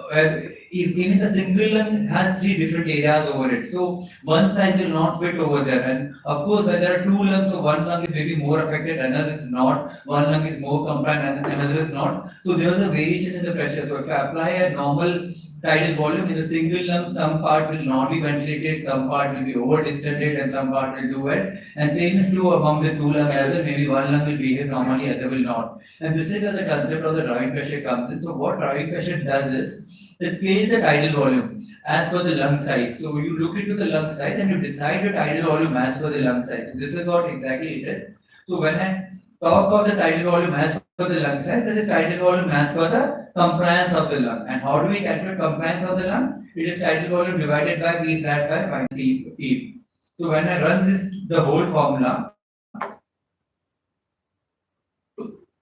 if you see it, eventually what it gives me is my formatting is not working over here. So what eventually it gives here is drawing pressure is equivalent to the P flat minus P. So this is what the drawing pressure is, and it's defined as the distending pressure above the applied positive NX field pressure to generate the tidal volume. So it's been calculated by calculating the plateau pressure and deduct the P whatever has been applied to the patient.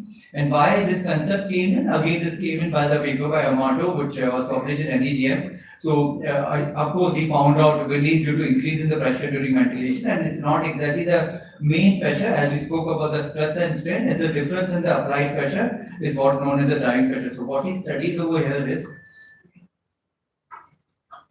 so if you look into these 3 graphs, so if you look into the first one, so what he's doing is the plateau pressure over here is increasing, and the peak is constant over here. So because the difference in driving pressure is difference in the plateau pressure and the peak, so as we go ahead, as the plateau pressure goes, driving pressure is worsening or driving pressure is going up.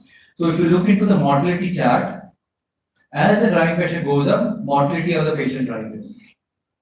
So what has happened in the middle chart is, as the plateau pressures are going up, they are going up on the peak, and the driving pressure is being kept constant. Because as the plateau pressure went up, peak went up, and the difference in between the two is being maintained constant. And if you look at the mortality, is constant. Now look at another chart where the plateau pressure was constant. So maybe this was a normal pressure. They went up on the peak, and eventually the delta pressure, the driving pressure was coming down. And if you look at it, as the driving pressure was coming down, the mortality came down. So this was the hypothesis created from around 22 RCTs which had happened related to different papers. So he went through all those RCTs, around 6,000 patients he studied, and he found out there was a relationship of the driving pressure and the mortality. So as the driving pressure was going up in certain cases, the mortality was going up. As the driving pressure is coming down, the mortality is coming down. And we look into the lungs also microscopically. This is how they will look. If you look into the lung, which has the higher driving pressure, which has the lower driving pressure, this is what we looked into. As the driving pressure goes up, the lung also worsens. But eventually, when you talk of this, this is an epidemiological study. This is a post-randomization variable of the different trials which are picked up. So we haven't done a trial related to the driving pressure as such. So this is the analogy which has been driven, which tells us, yes, this might be the technique which will help our patients in the future. But driving pressure as an intervention is not been has been studied. I am aware of few studies which are going on, but there's no conclusion to it. We don't have the final verdict on it. So last 2 weeks back, one study came out in the intensive care medicine, that is ICM by ASICM. It's basically it's a improved trial number 2. So what they are studying driving patients are various patients. So the first version which is come out among the post-operative patients, so among the normal lung. So there, when we follow the driving pressure strategy, is not going to be beneficial. In fact, has caused more harms. And the reason which has been given is, of course, that was a normal lung. To maintain the driving pressure, they induced more PEEP, and that PEEP was more harmful. So in fact, that was a negative study. But again, that was related to the normal lung. We haven't had a verdict on the ARDS lung as such. So this is what the chart is. So if you look into it, we know the lower inflection point and the upper inflection point. The lower inflection point is the pressure which is required to keep the alveoli open, and this is where we set our PEEP. Maybe a 1 or 2 plus below the lower inflection point, we set up a PEEP, and there's something called as upper inflection point. So that is where we keep the plateau pressure. So we keep plateau pressure 1 or 2 below the upper inflection point, because beyond the upper inflection point there's an over distension, and below the lower inflection point the alveoli will start collapsing. So the compliant area is between the lower inflection point and the upper inflection point, and this is where the driving pressure works, and driving pressure is going to be helpful. So the two methods to reduce driving pressure, we understood. Either I have to come down on the plateau pressure, I have to go up on the PEEP to maintain the driving pressure. So the way to come down on the plateau pressure is playing with the tidal volume. So tidal volume is the one version of controlling the driving pressure by coming down on the plateau pressure, or by going up on the PEEP, I can control. So there are two ways of doing it, but how do we do it? Only future is going to tell us. And it's not going to work for each and every patient, as I spoke to you, because every lung is a different. So if you look into the one lung where the PEEP has been applied and the driving pressure has worked well, but the same other lung where the areas involved are totally different, and the applying PEEP has got over distension and damaging the lung. So we need to also find out the patient where the driving pressure is going to work. One verdict of the improvement trial has shown is not working in the post-op patient with the normal lung. So this was all about the driving pressure. Now we talk also about the strategies beyond driving pressure, what exactly it means. So we have the various variables available beyond driving pressure, be the dynamic characteristics of flow rate, frequency, strain rate, and dynamic prediction. So as I spoke to you all, so we started with the volume, then we started with the pressures. So we realized pressure is not going to work, volume is not going to work. We need to scale our tidal volume as per the requirement of the lung, and this is where the concept of driving pressure came in. And we also saw how the driving pressure is working, and we practice it most of the time. But again, the studies have now proven it. So but this is more of a marker of a outcome rather than a disease severity. So the patient where I'm able to maintain my driving pressure somewhere around 14 or less than 14, I know this patient is going to do well. But in the patient where the driving pressure is really going high, with all my arranging the tidal volume and arranging the PEEP, I'm not able to maintain the driving pressure. I know this patient is now going to do well. Here the outcomes are going to be different. So as of now, marker of mortality is working well, but I don't know how, if I maintain my intervention in that area, how it's going to work. Because if the lung is really non-compliant, if I come down on the volume, there will be hypercarbia and other things will go up. So eventually it's not about the driving pressure all alone. There are many more things also which are going to work. This is what we are looking into. So what is going to work is also the flow rate. So as we spoke about the flow rate, we know the flow rate is as we apply the amount of gas which is going to go into the lungs at certain time. That is what it decides. So if the flow rate is very high, it will increase the stress of the lung, because it will increase the pressure of the lung too initially. So that is also harmful. Now just imagine a situation where we spoke about 8 ml per kilogram is dangerous. So when 8 ml per kilogram is dangerous at 15 times a minute, it will be double the dangerous when I apply the respirator at 30. If I punch someone with 2 joules, with one punch, he might have a bruise, but with 3 punch, nose will be broken. So eventually, when you increase your respiratory rate with the same number of, so whatever pressure we are applying to the lung, that's again a power what you are giving to the lung. So be it the respiratory rate or the PEEP or your plateau pressure. So lung is achieving that pressure again and again. as in the initial talk, we talk about the negative pressure ventilation, the polio pandemic. So that's a normal ventilation. What we do is a negative pressure ventilation. Moment I apply the mechanical ventilator, it's a positive pressure ventilation. It's against the physiology. So the pressures are going up. So I am increasing the pressure to 20, 30. So that pressure 15 times a minute, and the same pressure 30 times a minute, of course, is going to cause more harm. So it's not only about the pressure, how many times in a minute you're applying the pressure is going to work. And this is where the concept of the mechanical power is coming, which takes into account everything, that is pressure, tidal volume, flow rate, and the respiratory rate. And why it came in? Because we all know this is the physics we have to look into. Work is equal to pressure into volume. This is, if you ask the kids, they will answer better than us. And power is the rate of energy. So if you look into the power, that is work into RR. So eventually power is pressure into volume into respiratory rate. So this is what we're looking into. We're looking into the mechanical power. So that is pressure into volume into respiratory rate. Now when we speak about the pressure, there are three types of pressure in the lung. One is of course P40 applied, then elastic pressure and the resistant pressure. So these are the formula for the three pressures. If you look, one is elastic component, second is resistive component, third is P. So now, but we will look into the work. So I have to apply volume to it as well and RR to it to have the overall equation. So this is how the mechanical power equation is come up. So this is very complicated equation of the mechanical power, which has come with the understanding of elastic component, resistive component, field, then the volume and the respiratory rate is also being applied. So not all the elements of the mechanical power have the equal weight. So as we spoke about, doubling the tidal volume will lead to 4-fold increase in the mechanical power. Doubling the RR will lead to 1.4-fold increase in the mechanical power. Doubling the P will lead to 2-fold increase. So there's no linear relationship amongst all. So tidal volume will have more harm, and this is the why that NEGM paper of low tidal volume ventilation really did well, because almost the risk came down by 4 times. If I come down on the respiratory rate also, my risk will come down by 1.4.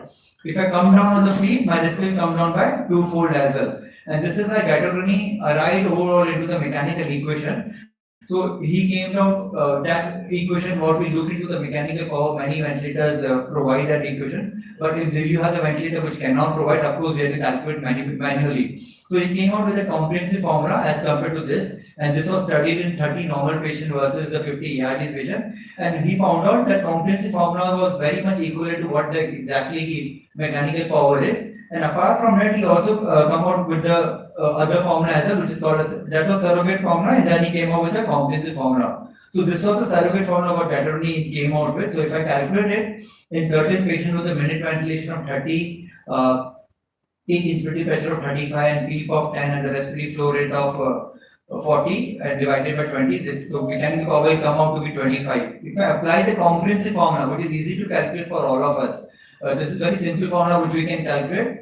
With the same settings, it will come to 27. So the surrogate formula and the comprehensive formula will give you the idea what the mechanical power we are applying, and what mechanical power we look into is somewhere around 8 to 12 joules is what we look into. Beyond that is a problem. So both volume control and pressure control ventilation are surrogate marker, but they are not accurate. What exactly we look into is the stress and the strain, which is mostly derived from the driving pressure. And mechanical power is a way forward. Eventually, it's going to tell us how the lung is going to behave. And just new terminology is also coming up is iso power. So what we do in the iso power is we take all things into account, respiratory rate, tidal volume, and PEEP, and eventually try to maintain that somewhere around 7 to 12 joules with the calculation, and it will tell you how your patient is going to behave. So it's not about the volume, it's not about the pressure, it's about flow, respiratory rate, tidal volume, everything is for the way forward. But as of now, what we practice is the low tidal volume thing and the PEEP, and if you can keep our blood pressure as low as possible, so less than 14 is good. And thank you to all for grateful for your time. This barcode for my YouTube channel. There are many more talks available. You can just log into my channel and listen to many more talks. Thank you very much. Thank you, sir, for this complicated topic, making this complicated topic in very easy.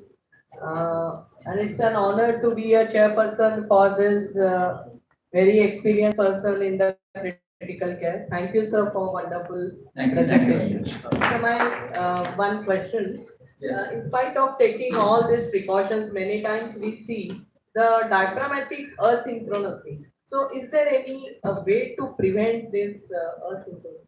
So asynchrony, as Prashant very well elaborated, the various reason for the asynchrony. So we need to actually find out what exactly the reason is.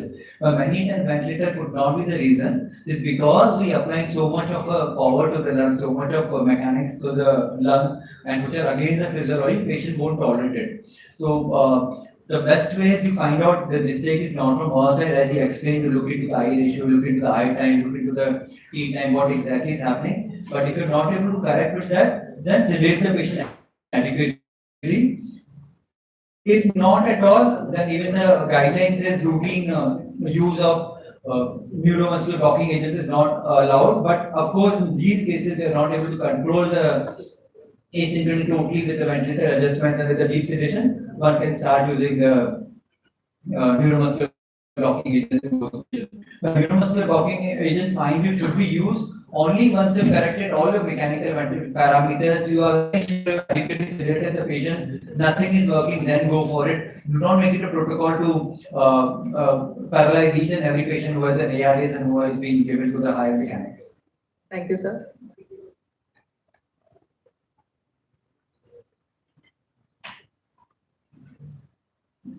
Thank you, sir. I now request the chairpersons to kindly felicitate Dr. Bharat Jigyasi, sir.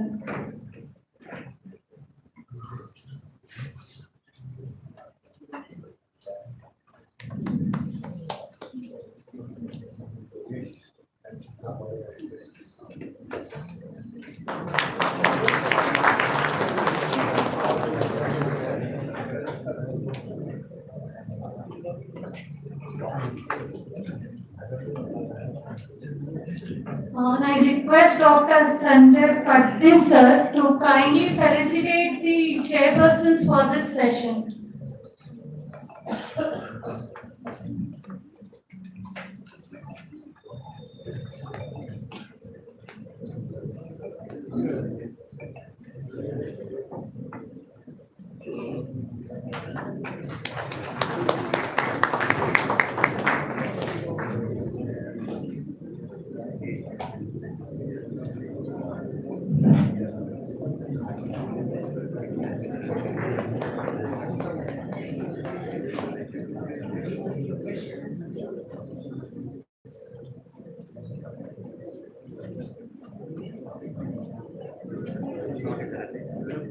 We will now proceed towards the fifth session of this event, sedation and neuromuscular blockade in ventilated patient. I again welcome Dr. Akshay Chalani, sir, an eminent clinician and intensivist, to lead our next session. The chairpersons for this session, Dr. Meenakshi Bhattacharya ma'am, Dr. Borkar ma'am, Dr. Sanjay Patne sir, Dr. Gajanan Chauhan sir, Dr. Shri Gopal Bhartad sir.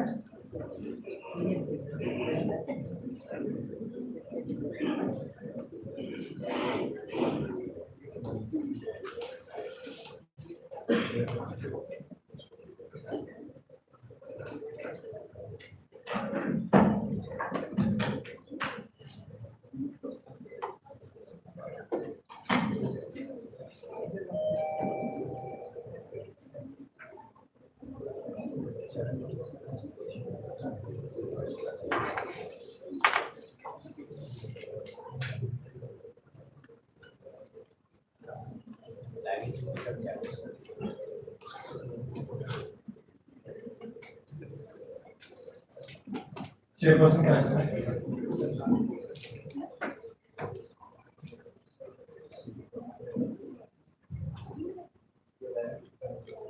Hello, warm welcome to Dr. Akshay Chalani. He is from our region but has made it big in the competitive world in Mumbai. He is a known figure in critical care, and he'll be talking on sedation and neuromuscular blockade in ICU. Friends, I deal with poisonings, ICU-related cases, and I'll tell you that I've had many problems with blockade in patients with sodium channel blockers or convulsing patients So it's really a very difficult topic, or rather very tricky topic, and I expect Dr. Akshay sir to share his experience.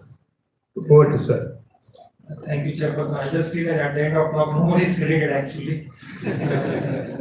And we will require these sedations. So if I want to ask you, suppose patients who are hospitalized in the ICU or there in the critical care for a long time, what is the most painful memory they have? You must have seen so many patients, you must have come across all patients who are discharged from the ICU. At the end of the day, suppose you ask them, what is the most painful thing in the ICU? Seeing doctors. Seeing doctors, it depends the doctor who do, who or how he or she is. Or what is a memorable thing what they want to remember from the ICU or they don't want to remember from the ICU? Any guess actually?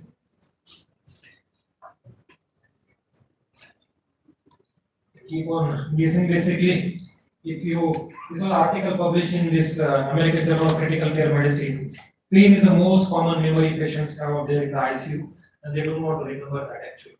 So I'll talk about the pain sedation, what exactly you need to do. You need to control the pain. Once the patient is in the ICU, you need to control that. There is no option actually. Or there is option, but outcome depends upon how comfortable patient once he or she goes from the ICU, or how not too much of bad memories he carries when he goes home or he is getting discharged. So what are the goals of the ICU sedation? Ultimately, we need a patient's comfort, control of pain. We don't want him to remember the bad things, central line, anesthesia, noise, blunting of adverse autonomic and hemodynamic response, and facilitate ease of mechanical ventilation and to avoid the patient ventilator syndrome. At the same time, we don't want the patient to harm himself. Take the tube out, remove the tube, take out the catheter. So this is an article published in NAGM. So what they found is a interlocking, or there is a interrelated all of these things, pain, delirium, and agitations. A lot of things play a major role in the ICU. Not only the medical disease per se, but whatever we do, iatrogenic issues, what we give to the patients, you just need to take care of the pain. So this may be delirium, agitation, and pain may be because of neurological issues, medical comorbidities, severe illness or age. Or what we do in the ICU, turning the patient, do the sponging early morning, we wake them up 4 o'clock. We put a tube, we put a line, and we give a pain actually. But there is no option. But what we can do, we can relieve the pain. This is unpleasant sensory and emotional experience associated with the actual or potential tissue damage. And what are the principle of pain management? Anticipation, recognition of pain. You need to understand, yes, he or she is in the pain. You assess the pain, give a treatment, and tell the patient that you are going to take him. All right. How to evaluate the pain? The self-reporting for malaria, for dengue, or the blood test. For pain, you don't have to do anything. You just ask him whether what is the severity of pain, 1 or 10. 10 is the worst, 0 is the best. What you need to ask, every 24 hours you need to ask him. You can't ask him how much was the pain when you get back. You just need to ask him what was the pain in last 24 hours. There are ways to deal with the behavioral pain scale. You observe the patient, you touch the patient, and you ask the patient, and depend upon that, you decide whether he or she is in the pain or not in the pain. There is a critical care pain observation tool. How do you do? How do you judge? You do a facial expression, body movements, ventilator, and the vocalization, and you see a muscle tension, and decide whether the patient is in the pain or not. Facial expression is relaxed, tense, grimacing, body movement, absence of movements, protection, or patient is restless, or you see that he is not comfortable.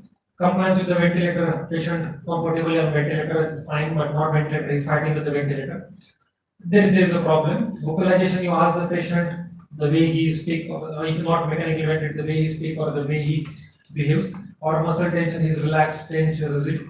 Pain scoring between 3 to 8 indicates that the patient has a significant pain. Another component in addition to pain is agitation. Patient is restless, patient is agitated. Psychomotor disturbance characterized by excessive motor activity, associated with the feeling of inner tension, unproductive and repetitive behavior, wringing of the hands, pulling of clothes, and inability to stay still. Obviously, the anxiety plays a major role in that. Delirium, what exactly the delirium? The disturbance of consciousness and change the position, acute and fluctuating. Morning, you see a patient is fully conscious, is talking relevantly, but after you go for the rounds, and again you found that the patient is not very well. We are talking this when other Metabolic issues, everything has been ruled out like sodium, PCO2, hypoxia. These are the things which we need to look into when we treat the patients. And what are the risk factors the patients become agitated? This is a mnemonic you need to remember: delirium and hypoxic death, delirium, drugs, sodium, withdrawal of alcohol, medications, infection, reduced sensory input, blindness, deafness, hypoxemia, vitamin B12 deficiency, stroke, toxins, heavy metals, or infection, withdrawal, acute metabolic issues, trauma, and CNS pathologies. In delirium, there are multiple scores. If you open a critical care book or Google, there are multiple scores to find it out whether the patient is delirium or not. One of them is confusion assessment method for the ICU, CAM ICU. You can follow this and you need to know, or you know the patient is agitated in delirium or not delirium, so that you can plan your medications accordingly. Ultimately, at the end of the day, we want the patient should be adequately sedated. He should be calm, coherent, and composed mentis. There are two scales you come across on the critical care chart. One is the RAS and second is SAS. In the RAS, you know the numbers from -5 to +4. 0 is what we are sitting here, alert and calm. 0 number, the middle one is alert and calm. The patient is +4, the patient comatose, almost comatose, you will be -5. Ultimately, we want the patient alert and calm. Please remember 0. But at the same time, he is calm and alert, he or she need not to be in the ICU. But ultimately, this is a goal that score should be 0, +1 or -1, not extreme. Neither the patient should be completely sedated, because if you give too much of sedation, there is also a problem. And if you give less sedation, also there is a problem. RAS, step 1, you observe the patient. Step 2, you ask the patient to do something, and step 3, you do some movement, you do some physical movement, and ask him to shake the hands and all that, and assess his sensorium or deep sleep. Another is a SAS score. The one is unarousable, 7 is dangerous. In between, 4 is calm and sedated. Ultimately, that is ideal. But we need to know if it is 1, you need to put him into 4. If it is 7, push him to the 4. You just need to make enough attempts so that he is calm and comfortable. Over sedation, what are the problems? Prolonged ICU duration, prolonged waiting, increased risk of delirium and its hemodynamic disturbances. Under sedation, you need to know this. Increases sympathetic activity, particularly if the patient is a myocardial infarct or ARDS, burns and pregnancy. We can't have higher sympathetic activity because it will increase oxygen consumption. It will change your morbidity. Hypercatabolism, hyperglycemia, because the patient is undersedated. Immunosuppression, undersedation can cause hyperglycemia, post-traumatic stress disorders. What are the ways to control the pain and sedation? Pharmacological, opioid and non-opioid. In the opioid, mostly these are the most frequently used: sedation, analgesia, and euphoric action without the amnestic effect. What a drug you can use: morphine, fentanyl, remifentanil. I have used fentanyl, remifentanil. Morphine, the issue is that there is addiction. Fentanyl, remifentanil you can easily use. You just give an example: fentanyl is around 100 times more potent than the morphine and less withdrawal or less addictive effects. Opioid problem is central limit. It will cause respiratory depression. It can cause hypotension, bradycardia, nausea, vomiting.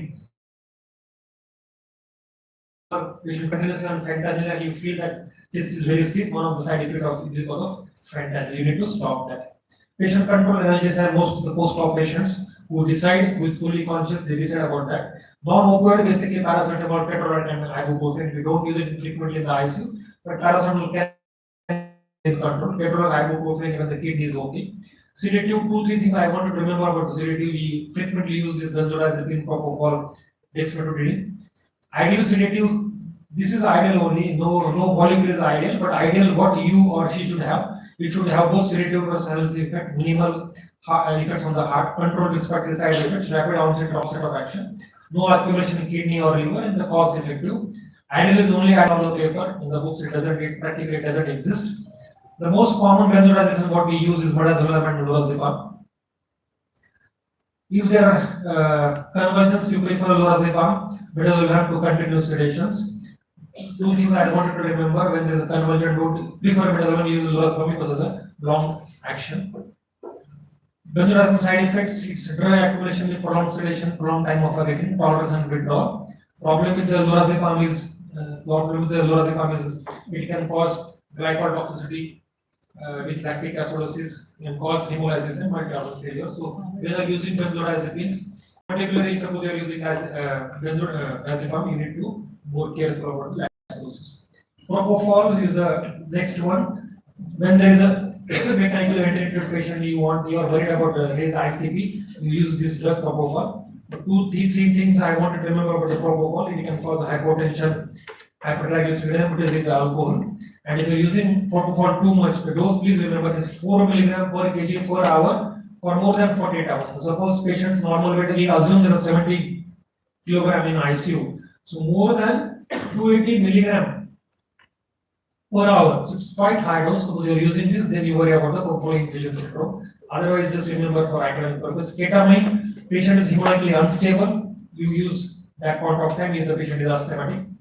Ketamine, the issues are hypertension and tachycardia, hypersalivation, and the cardiac pressure action in the critically ill patients.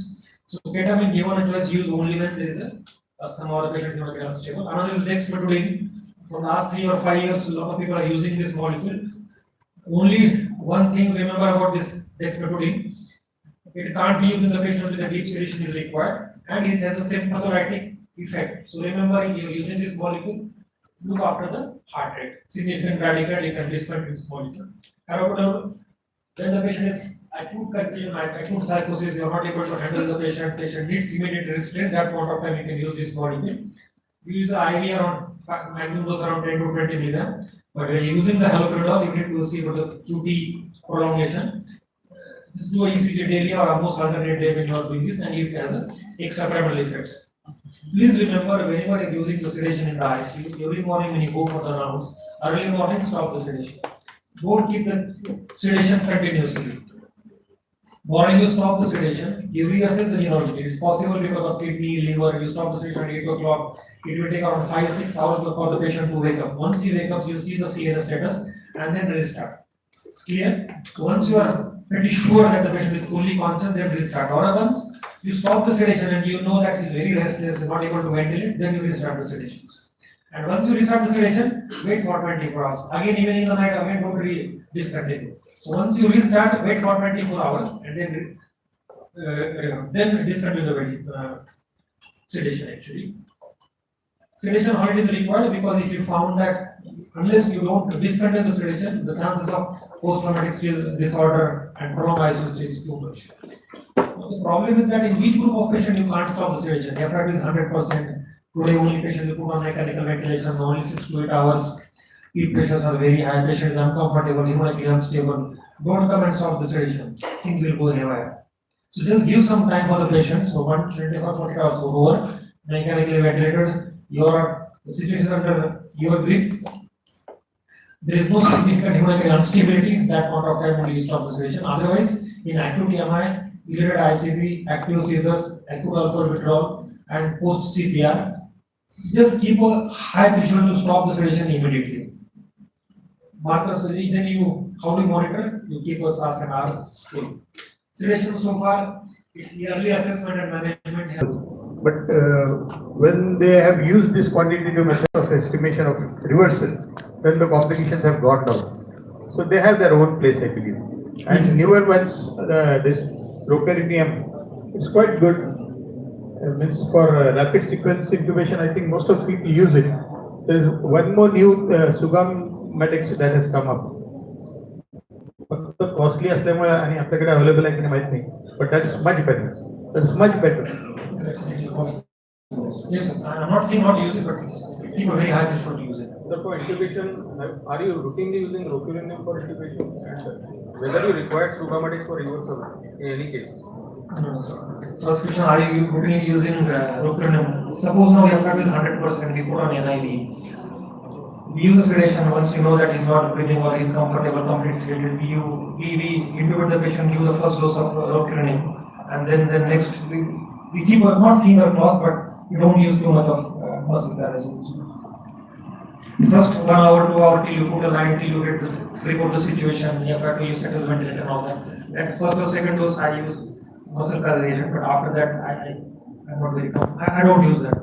Unless in the night, this is not very scientific answer, the RMO and all that, the new people, you don't know what is going to happen.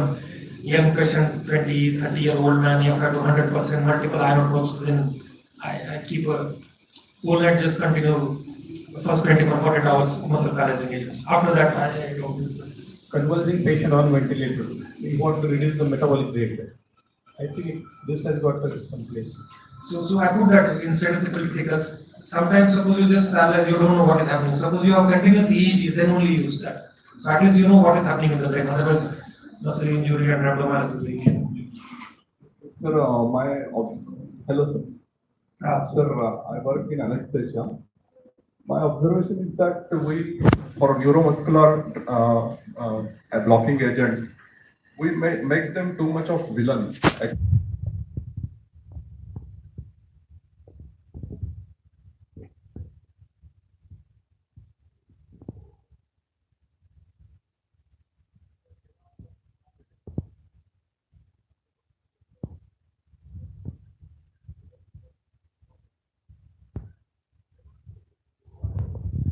We should go and use these drugs.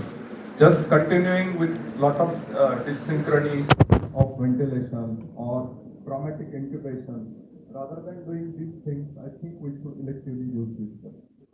I think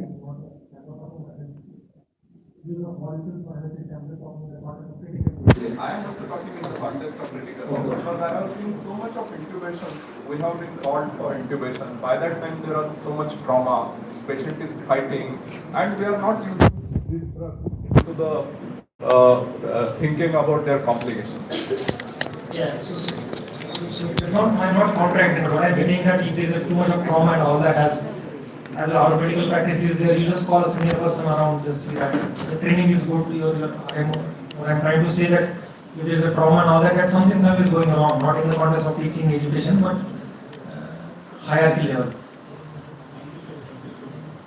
Thank you, sir. Thank you so much.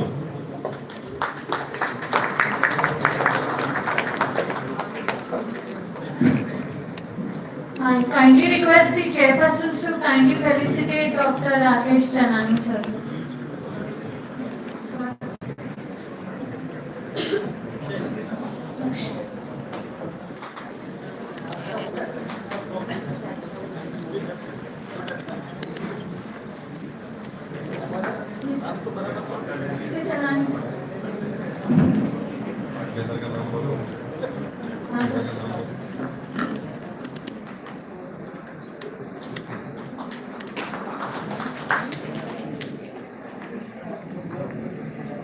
Now I request Dr. Yogesh Lakas sir to kindly felicitate our chairpersons for this session.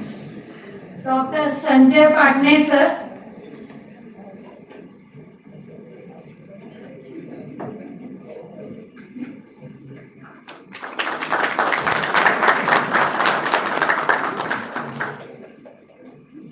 Dr. Borkar madam.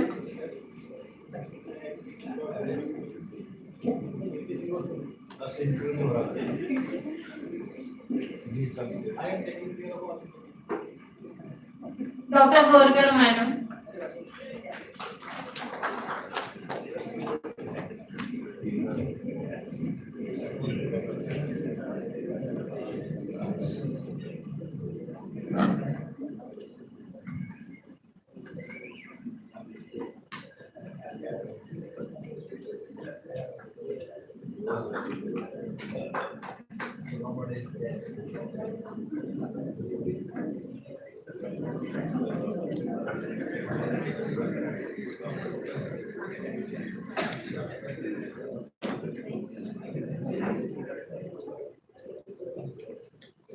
We will now proceed with the next session, the sixth session of this event. Topic weaning protocols, in criteria and best practices by Dr. Khalid Khatib sir, Professor, Department of Medicine at Srimati Kashibai Navle Medical College, Pune, and Chairperson of ISCCM Pune. Dr. Khatib has delivered as a faculty lecture at state, national and international conferences in critical care, authored over 50 publications, has received national and international awards for same. I call this sir to take the dais. The chairpersons for this session are Dr. Afroz Khan, Dr. Rushikesh Dixit, Dr. Prashant Bhattad.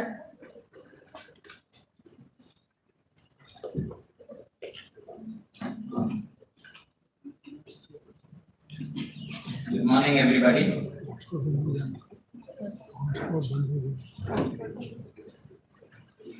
Just get my talk.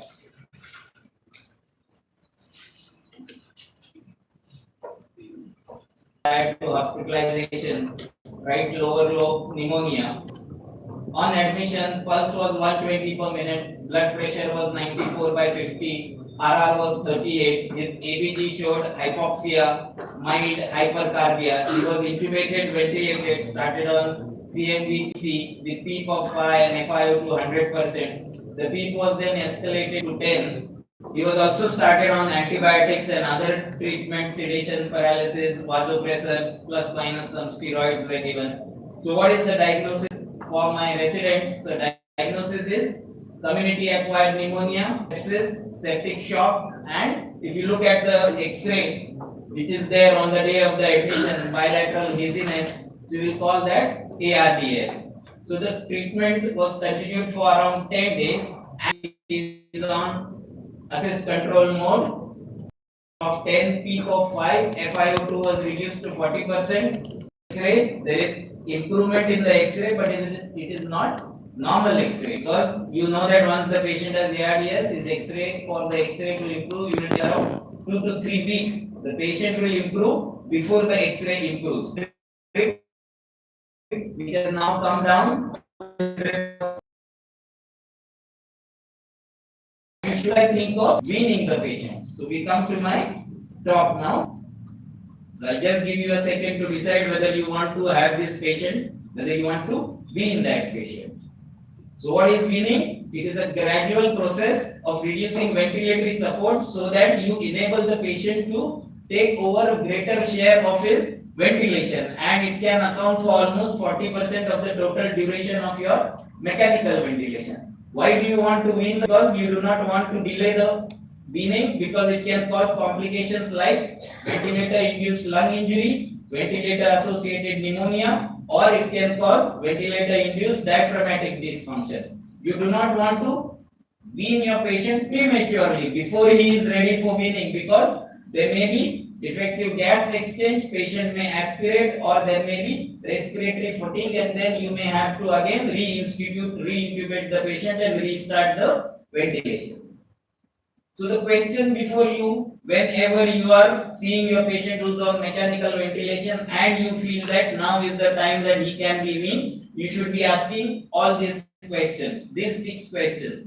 Is this patient a candidate for weaning from mechanical ventilation? If you answer yes, then whether the patient, you are ready to wean the patient, but is the patient ready to be weaned? The next is, does he have any predictors which may make him to fail that weaning test? The 4th question, if he does not have any predictors, then what type of weaning procedure you want to undergo? And if the SBT is successful, do you want to extubate that patient, or do you want to remove his airway? And the 6th question that you need to ask is whether he is a candidate for, once you have removed the airway, do you want to use prophylactic NIV, HFNC, or do you need to do a tracheostomy? So we'll go through all these questions one by one. So the first question, patient is a candidate for weaning. Now you think that he has improved, he is been on the ventilator for 10 days. Let's give a shot at weaning. The second question, is he ready to be weaned? So what are the criteria to determine readiness for weaning? So the pathology for which mechanical ventilation was instituted, has that reversed or has that resolved? So in our patient, it was the ARDS and the pneumonia which had started, and therefore our patient was on the ventilator. Has that reduced? Does he have an adequate cough? So whether he has a strong cough which you can make out once he is on the ventilator when you are doing suctioning. Are his secretions within limits? Is he off sedation and has the effect of neuromuscular blockade agents, whether it has gone off? And does the patient have good muscle strength? Can he sustain his head for at least 5 seconds above the pillow? Patient also has to have cardiovascular or hemodynamic stability. So heart rate should be less than 140, oxygenation should be fair enough, hemoglobin should be more than 8, he should have good blood pressure. He should be able to maintain his blood pressure, either the systolic from 90 to 160, diastolic definitely more than 60. He should be afebrile and he should be on minimal vasopressor or inotropic support. So our patient, he is off vasopressin and he has a minimum support of noradrenaline. So does he have any predictors of weaning failure? What you want to know is, once you have started the procedure, does he have some clinical characteristics which will prevent him from succeeding in his weaning? So what is weaning failure? It is failure to pass a spontaneous breathing trial or need for re-intubation within 48 hours following extubation. So you do not want to go through the whole procedure of weaning the patient and within 48 hours he is on the ventilator. You want to reduce the rate of re-intubation because the process of re-intubating patient once, twice increases hospital mortality by 7 to 11 fold, and re-intubation rates of 10 to 15% are acceptable in a ICU which has moderate volume, but you do not want to be over safe and reduce your re-intubation. You continue ventilation so that you feel that patient will not re-intubation again. So that is also not good. There is no point in prolonging your ventilation just because you are afraid of failing your weaning test.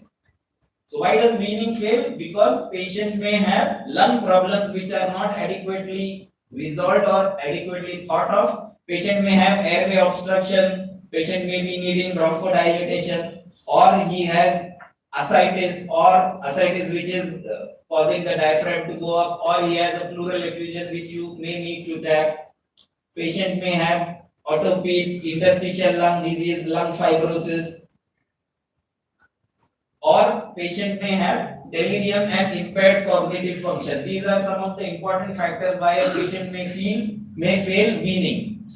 Other problems that patient may have is cardiac problems. If patient with COPD and heart failure or COPD and cardiac disease like cor pulmonale, these are the patients who may fail weaning.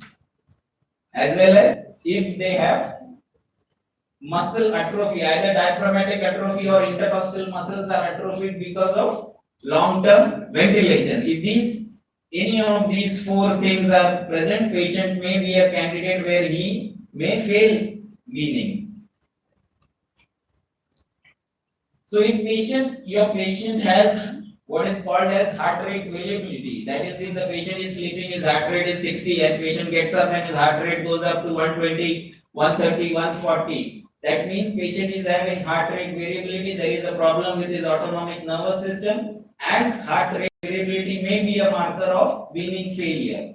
Diaphragmatic dysfunction, which you can, as madam, I think one of the previous chairperson had asked, if the patient is having diaphragmatic dysfunction, which you can assess by lung ultrasound, where you can do a diaphragmatic ultrasound, and if there is a reduction in the diaphragmatic size from the day you started ventilation and the day you are trying to wean, if there is more than 30-40% reduction in diaphragmatic size, that is a predictor that your patient may not be able to wean. That can be prevented by keeping a watch on his nutrition, keeping calories as well as proteins to a particular level as defined by stages of critical illness.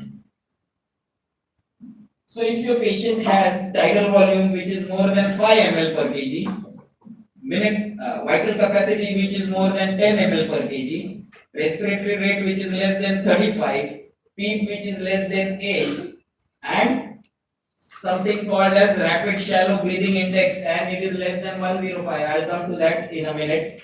And if his oxygenation and CO2 are within reasonable limits, we do not want it to be normal. PaO2 more than 60, PCO2 less than 60, pH there should be no acidosis, and FiO2 is less than 0.5. Then your patient is right for undergoing a weaning test. So the patient wants to undergo weaning. So rapid shallow breathing index, it is respiratory rate or the frequency, respiratory rate divided by tidal volume in liters, and if it is less than 105, it is a good marker that your patient will succeed in getting weaned. So rapid shallow breathing index. So now once you have decided that you are ready to wean, your patient is ready to get weaned, there are no markers of weaning failure. What is the procedure that you want to do for weaning? So there are three types in which you can get your patient. You can take him from pressure support or ACMV directly on a TP's trial.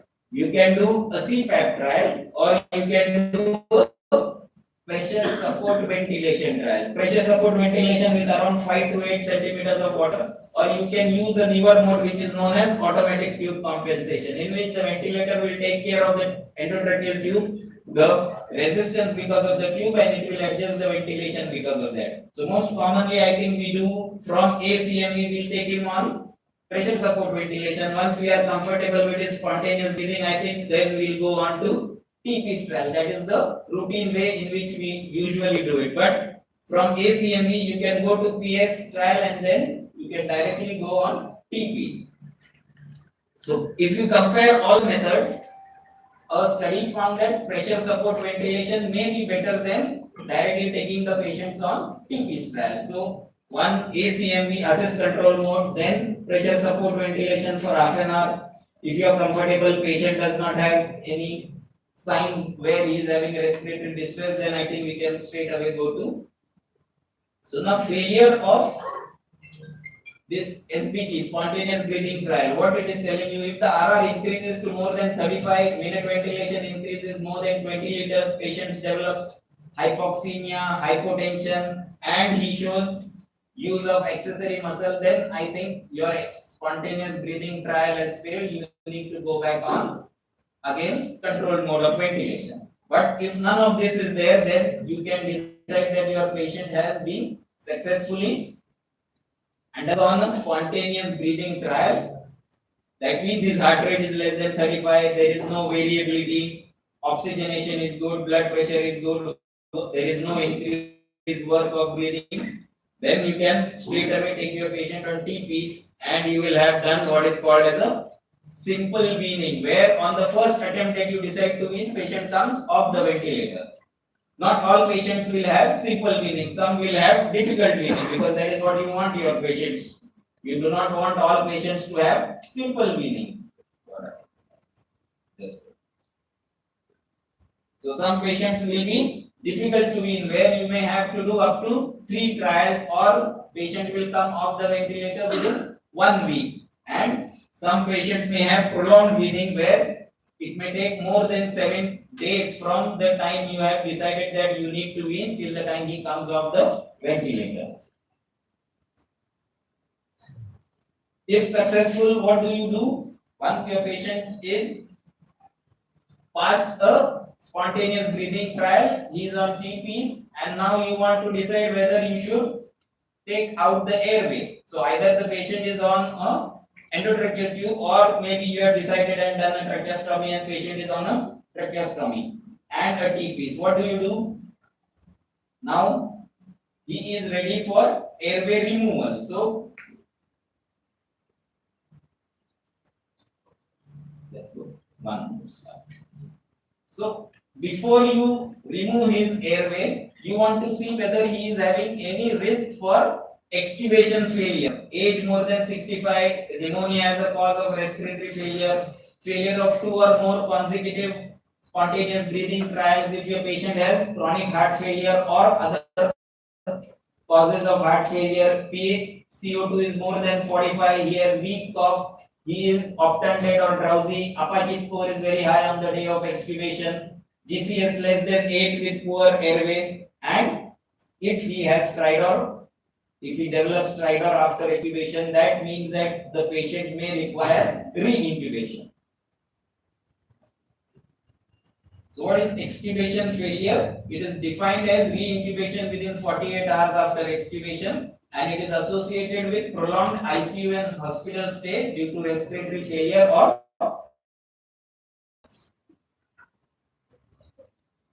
are there any patients in whom once you decide that he is ready for extubation, do you need to use prophylactic NIV or HFNC, or is there some condition in which some patients may require tracheostomy instead of removal of their airway. So after he has passed that spontaneous breathing trial, you may decide that you will remove the airway and straight away starting on NIV or HFNC, or you will remove the endotracheal tube but do a tracheostomy. Are there some patients in whom you may have to decide this before you complete your weaning?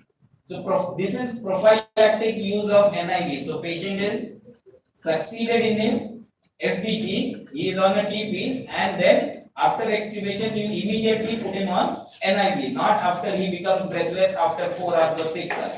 So in high risk patients, some patients who are having COPD or who are having PaCO2 more than 45, after they have passed their SBT, these are the patients in whom you may think of starting NIV, or some patient who continue to be hypoxemic but otherwise they are well. In these patients you may plan to use prophylactic HFNC.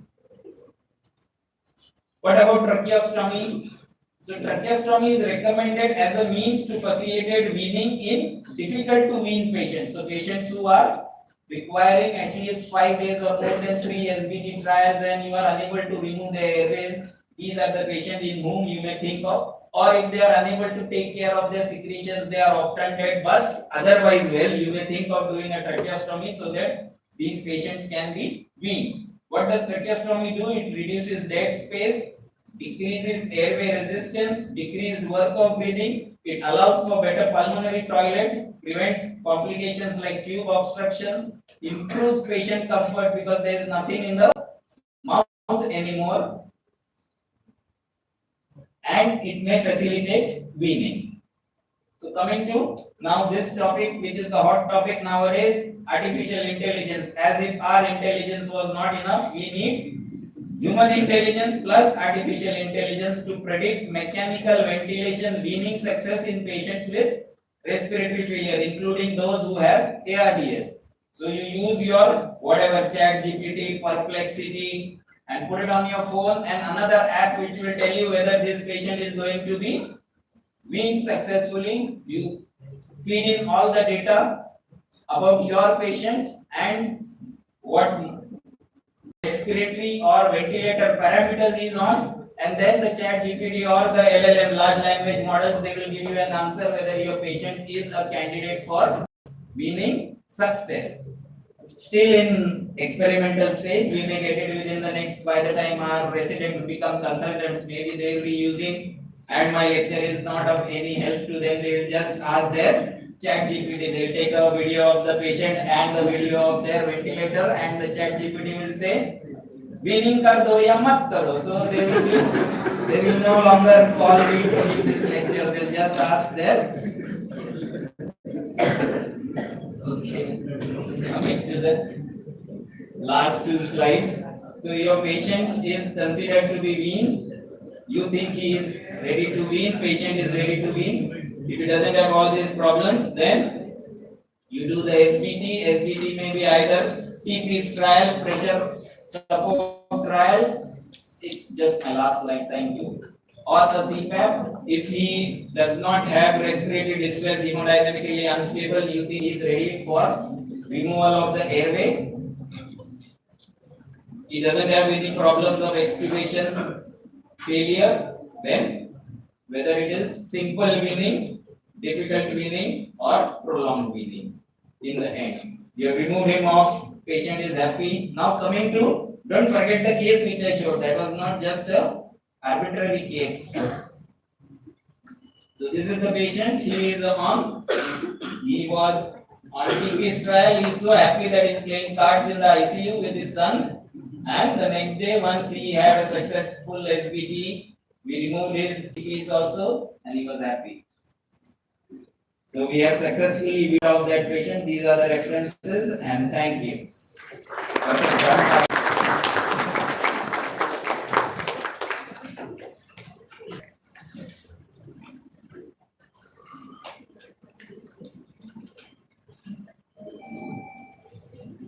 Thank you, sir.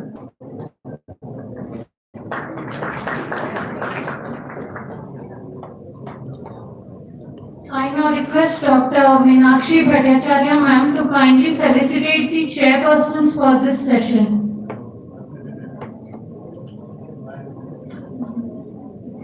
Kindly Laka sir felicitate the chairpersons for this session.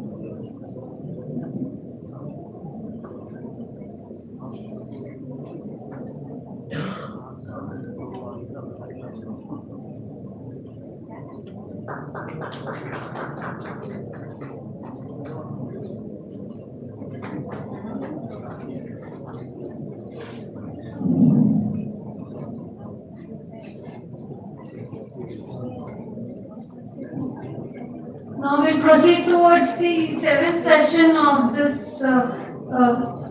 47th session, that is ventilator associated pneumonia prevention and management by Dr. Ravindra Bhavat sir, Director of Critical Care, Jupiter Hospital, Thane. He is affiliated with ISCCM and ECMO Society of India, serving as Chairman of ISCCM Thane and a member of National ISCCM. Dr. Bhavat has been faculty at multiple international conferences, recipient of prestigious Scopes Award for Best Paper in Anesthesia, and is an expert in neurocritical care, transplant in ICU, and pulmonary critical care and ECMO. I request Dr. M.D. Lingayat sir, Dr. Shri Ganesh Barnela sir, Dr. Madhuri Lonikar ma'am, Dr. Sachin Solanki sir, and Dr. Suchitra Joshi ma'am to kindly take the chairs. And Dr. Ramesh Bhatte sir as well.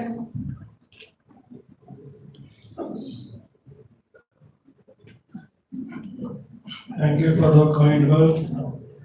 Good morning or good afternoon. I think we are starting near to good afternoon. And after a lot of complicated topics on mechanical ventilation, I think my job is a little more simple and a simpler topic to understand and to say, but it's a more complicated one because it is associated with a lot of mortality. So in the next few minutes, we are going to talk about ventilator-associated pneumonia, and I thank the organizers for having me here. So we just begin with the case, the 70-year-old man admitted with red traffic accident and head injury. He aspirated probably blood, and he's an underlying COPD with multiple admissions for exacerbation in the last 1 year. He was intubated, ventilated for airway protection and aspiration. He required 100% FiO2. He was hemodynamically stable at present. He was in a peak of 5. I think I have not mentioned it here. Gradually, in the next 48 to 72 hours, his FiO2 requirement came down to 40%, and peak was 5 centimeters of water. And the patient was ventilated, probably operated or managed for traumatic brain injury. After 3 days, his FiO2 requirement increased to 60%, with peak requirement increased to 8, and the patient becomes hypotensive. So my question to the audience, or to the intensivists who are practicing, the students, what is your diagnosis? What must have gone wrong with this patient? Why his FiO2 requirement has gone up and the peak requirement has gone up when he was getting better? The patient became silent. There are no voices, that's why I'm asking. There is no reason. Was it for the intensivist choice to increase the FiO2? There has to be some reason, isn't it? What is the problem?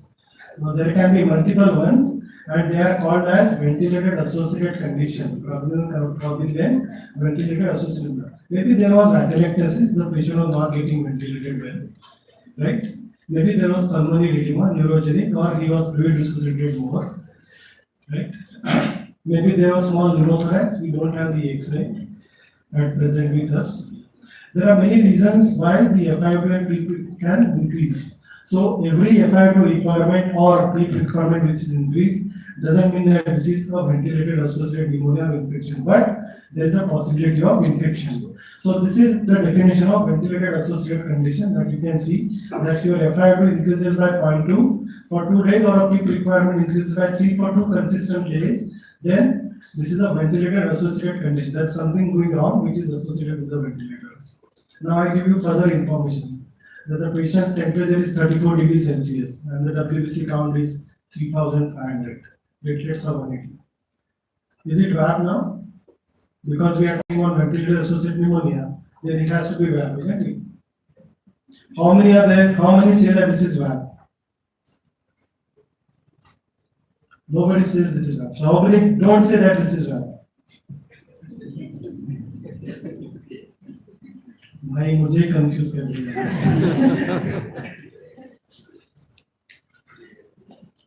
That is the problem with we Indians. We always remain neutral. ना ही हम BJP वाले हैं ना ही कांग्रेस वाले.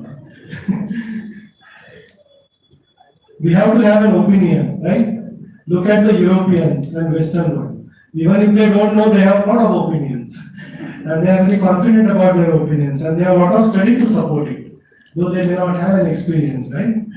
So we must have an opinion. This may be a pneumonia, but this may be a ventilation pneumonia, but we are not sure whether this is a pneumonia. But there are certain evidences that tells us that there is probably we are dealing with infection. What are those two evidences? One, that somebody will say the patient doesn't have temperature, the patient is hypothermic, right? So patient is, so elderly patients may not have fever, they might have hypothermia as a presentation of infection. Again, somebody might say there is no leukocytosis, the counts are not increased, so there is no infection. In elderly patient, in immunocompromised patient, in fact, a low WBC count can be a sign of infection. So the count has gone down. So this is infection. But whether this is VAP, we don't know, because though FiO2 requirement has gone up, the PO2 requirement, the heat requirement has gone up, there are many other reasons why it can happen. So this is called as, in newer terms, ventilated, infection-related ventilator-associated condition, right? Where you have leukopenia, leukocytosis, increased WBC count, and obviously, as a practice, you will start the patient on antibiotics, right? Wherever there is a suspicion of infection, you start. That's a routine practice. Eh? This is our major reaction. The first thing that we think about is infection, and we start antibiotic. Right. So now I give you further more information. Now there are 3 kilo secretions on ET suctioning, and the patient requires frequent suctioning. When the patient the cultures were said obviously because there was all these signs for gram stain and susceptibility. Does that suffice to define a ventilator-associated pneumonia? No, it's still not. Is this what now? It is still not. Probably you require further information. So what do you require? You require an X-ray chest. What approach you require? You probably look into other clinical signs. You auscultate, find out where there are rays. Right? What is the frequency of secretion suctioning that you have to do? Whether the color of the secretions has changed, quantity has changed, what is the nature of the secretion. You require an X-ray chest, right? So you require an X-ray chest or a CT scan, if feasible, right? Where you will see that there are new shadows which have appeared on the X-ray. So you should try bilateral infiltration. Auscultation if you see whether there is a bronchial breathing and so on. So there are different scores also, will come to that. So whether this is VAP, probably yes, this can be a possible or probable VAP, because after 3 days of mechanical ventilation, within 2 days of worsening oxygenation, following criteria are met, that is purulent secretions, additional, and probably there are positive and or culture. If you have a positive culture or not culture. If you have a positive culture, that tells you probably this is a VAP, right? Or even on gram stain, if you find some organism, it is a possible VAP. If you have a positive culture on the secretion, then it is a probable VAP. It still doesn't confirm the diagnosis.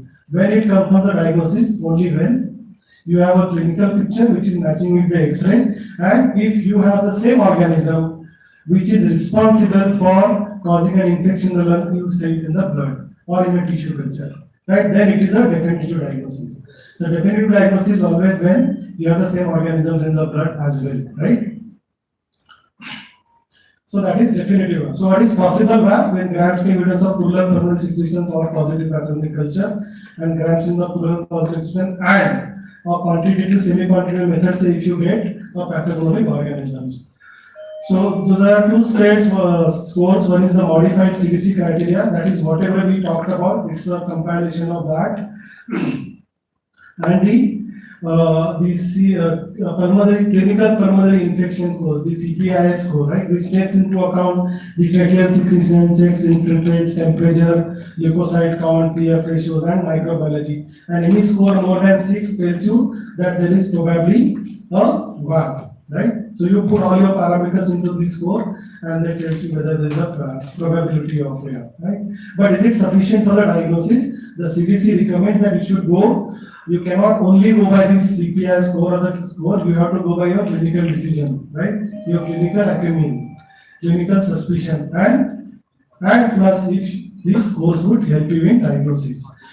Though my talk was on management, probably I put it to diagnosis because unless and until you diagnose the condition correct, you will not treat the patient correct, right? You will end up using unnecessary antibiotics or you will underuse the antibiotics, right? Both possibilities are there. That's why it is very important to diagnose the condition very well. If you send a TT secretion, you are right. In our system, it is not possible to do a bronchoscopy all the time. But if you have a facility, there are a school of thought to use in invasive diagnostic procedures like bronchoscopic alveolar lavage or the protected specimen valve, and that can be done, though it has got a low quality of evidence. And you require a laser count in that. So if you are doing a valve, even a 10,000 column equivalent count is good enough for diagnosis. And if you are using a protected specimen valve, then even 1,000 is good enough for diagnosis. Usually why these patients get VAP, it is because of the endotracheal intubation or endotracheal tube getting colonized or forming what is called as a biofilm like we have in the central line, and subsequently the bacteria has colonized to the inner part of the endotracheal tube as well as from the outer part of the endotracheal tube to the lungs and alveoli and then cause infection. So how this ETT causes? The positive pressure and gravity exacerbates movements of secretions and microorganisms into distal airways. There is microaspiration and leakage of oropharyngeal secretions around the inflated curve. If it is not inflated well, then there are more chances. Biofilm, as we talked about, there is significant impairment of mucociliary clearance when the endotracheal tube is there because your primary mechanisms are lost. The natural mechanisms of preventing access of microorganisms to your respiratory is not. And then again, any patient who is on ventilator, his impaired immunity gets impaired and adaptive immunity is also hampered in critically ill patients.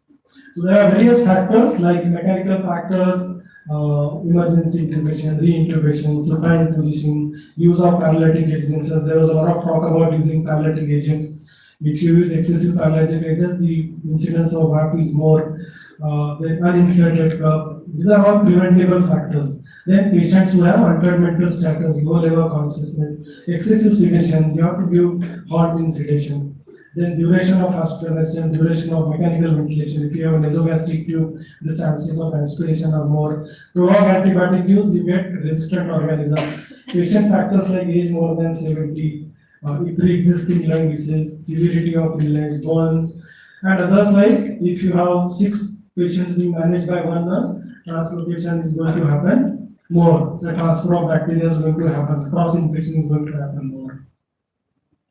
And others. So coming back to the case, now how will you manage this case? What antibiotics will you start?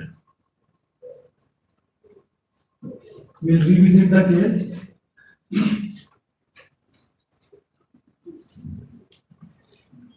Do you have any choice of antibiotic? We'll revisit the case. What are the risk factors this patient has? He's a 70-year-old, so elderly man. He has head injury. That means he has what?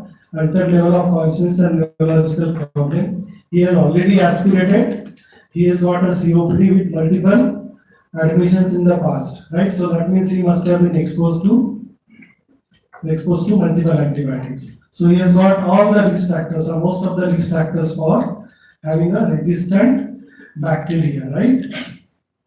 So the choice of antibiotics depends on when you develop a VAP, right? Whether it is the early part of your ventilation or the latter part of ventilation, because if it is happening within 4 to 5 days of your mechanical ventilation, then it is early VAP. And why it is important to know whether it is the early VAP or late VAP, because in early VAP the prognosis is better because the organisms which usually infect in early VAP are something which are extension of the community. So, and organisms which you find in the community like MSSS, Streptococcus pneumonia, H. influenza, Moraxella, COPD patients with Moraxella, and even Pseudomonas that would be sensitive to the beta-lactams or beta-lactam-beta-lactamase combination. Whereas in late onset, then there are hospital bugs which take over, and there the mortality is high because these organisms are multi-drug resistant, like Pseudomonas, Acinetobacter, and Klebsiella, and other Enterobacter similaci, and sometimes MRSA also. The MRSA is not very prevalent in our country. If you look at our country, the maximum chunk of organisms or the maximum incidence that we see with gram-negative organisms, incidence of VAP. So we face challenges with gram-negative. 80 to 85% of our VAPs are because of gram-negative organisms, and this is a recent study which has been done at Gadchiroli Government Hospital, wherein they have shown that the predominant gram-negative pathogens were 80% causing an infection of VAP. With Acinetobacter being the first one, then Klebsiella and E. coli and Pseudomonas aeruginosa at the last, but it would differ from hospital to hospital, like at ICU to ICU. So you need to know your flora, what is a prevalent organism in your hospital and your ICU. Like in my ICU, Klebsiella is the predominant organism. The second term Acinetobacter and third is Pseudomonas.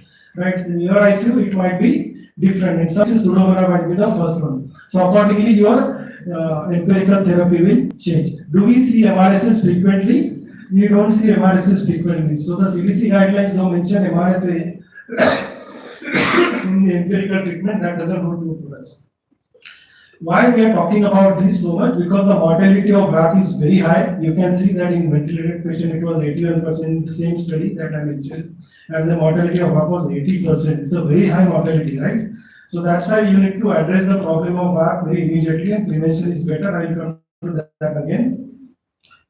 How do you calculate a VAP rate? Again, total number of VAP cases in the time period and divided by total number of ventilators in the same period time into 1000.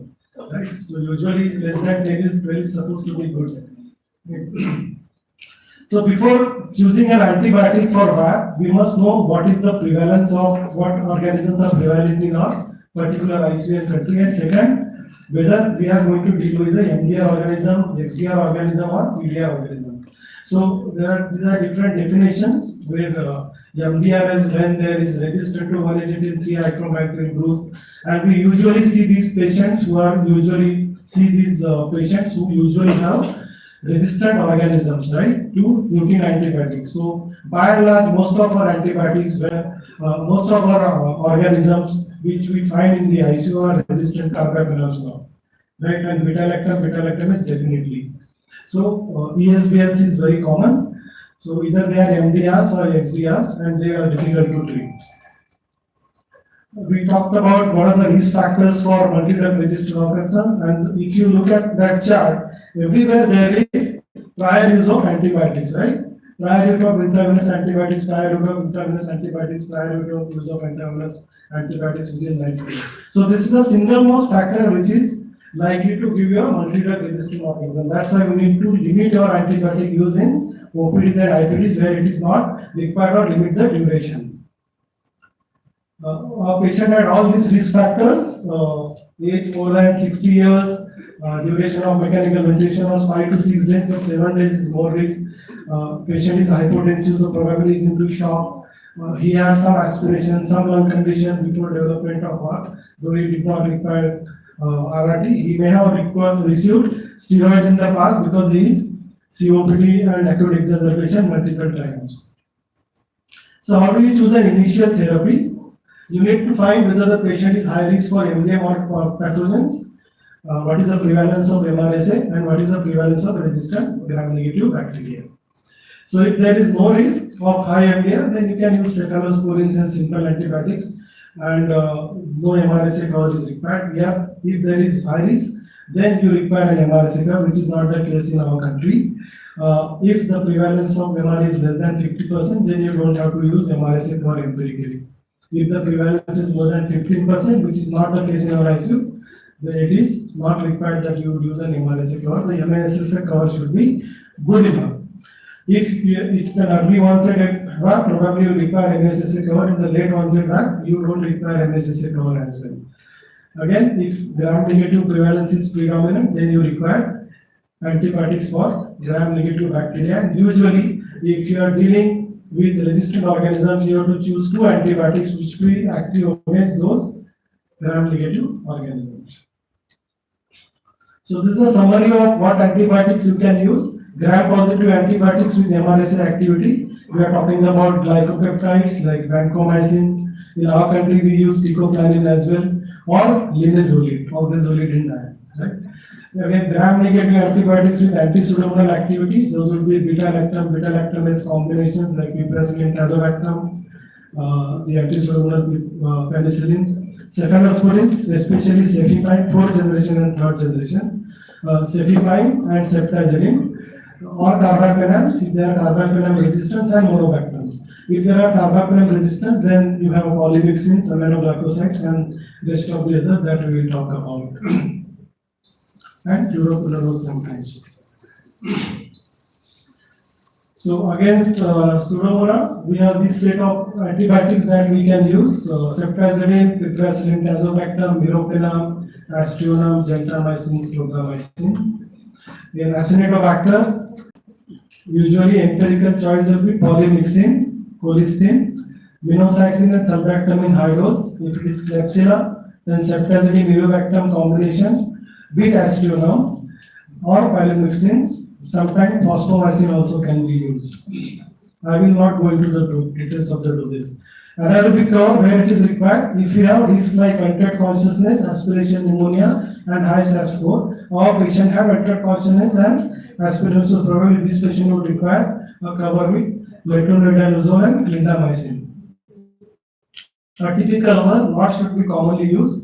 Only when Legionella colonization in water supply is there, prolonged use of corticosteroids and cytotoxic chemotherapy, elderly patient, chronic renal failure, previous antibiotics use, and so on. Levofloxacin and moxifloxacin are 2 respiratory quinolones. The other quinolones are not respiratory quinolones. So if you have to choose, you choose those, or you can use microlides like azithromycin and clarithromycin. In last 2 minutes, I will, very important things is 2 points to remember. That in our country, with high endemicity of tuberculosis, use of linezolid may be restricted unless no suitable alternative is available. For treatment of VAC due to MRSA, glycopeptides and linezolid has similar clinical success. However, linezolid has a very toxic profile. It can cause thrombocytopenia, it can cause peripheral neuropathy, lactic acidosis. So it has to be avoided as much as possible. Fluoroquinolones and aminoglycosides should be cautiously used as monotherapy. Usually they should be used as combination therapy. The antibiotic usage should be restricted to 7 to 8 days unless and until you have a non-fermenting GNB or you have severe immunodeficiency or structural lung disease, empyema or complication of pneumonia, then you require higher or a pan-drug resistant organism where you have to extend the durability therapy to 10 to 14 days. PCT level is not used for the diagnosis of infection or pneumonia. It is a supportive investigation and you should use it for de-escalation of therapy rather than diagnosis.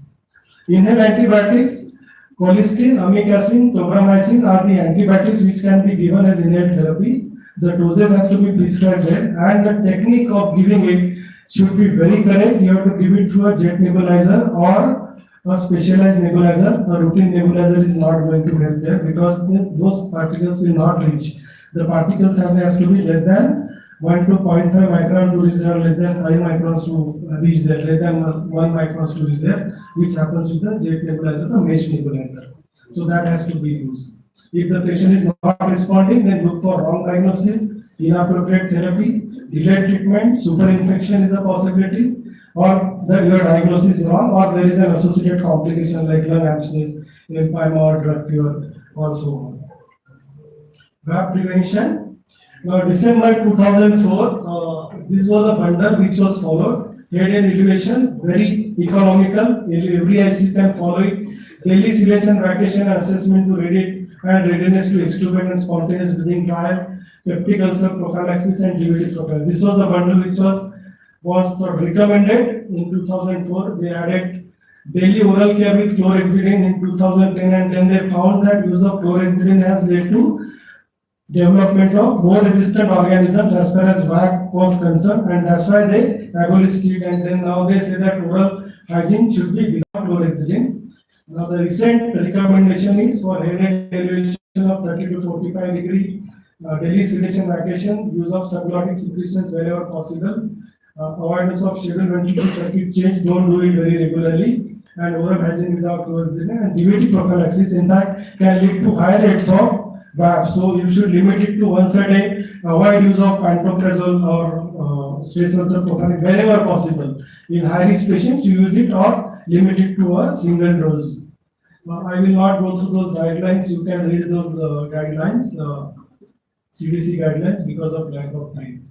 Early tracheostomy, in a meta-analysis, they show that it has a 40% reduction in decrease in VAP rates, but it has not changed the mortality.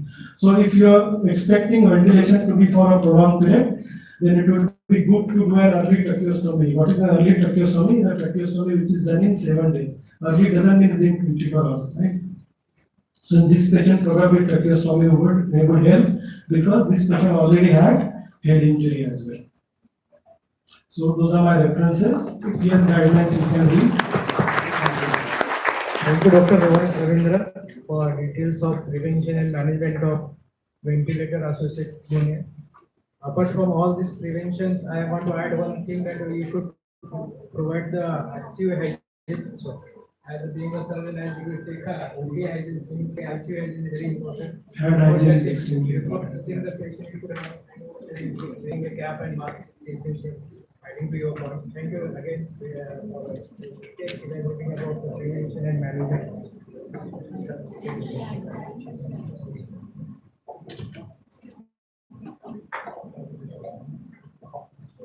Dr. Ravindra, I think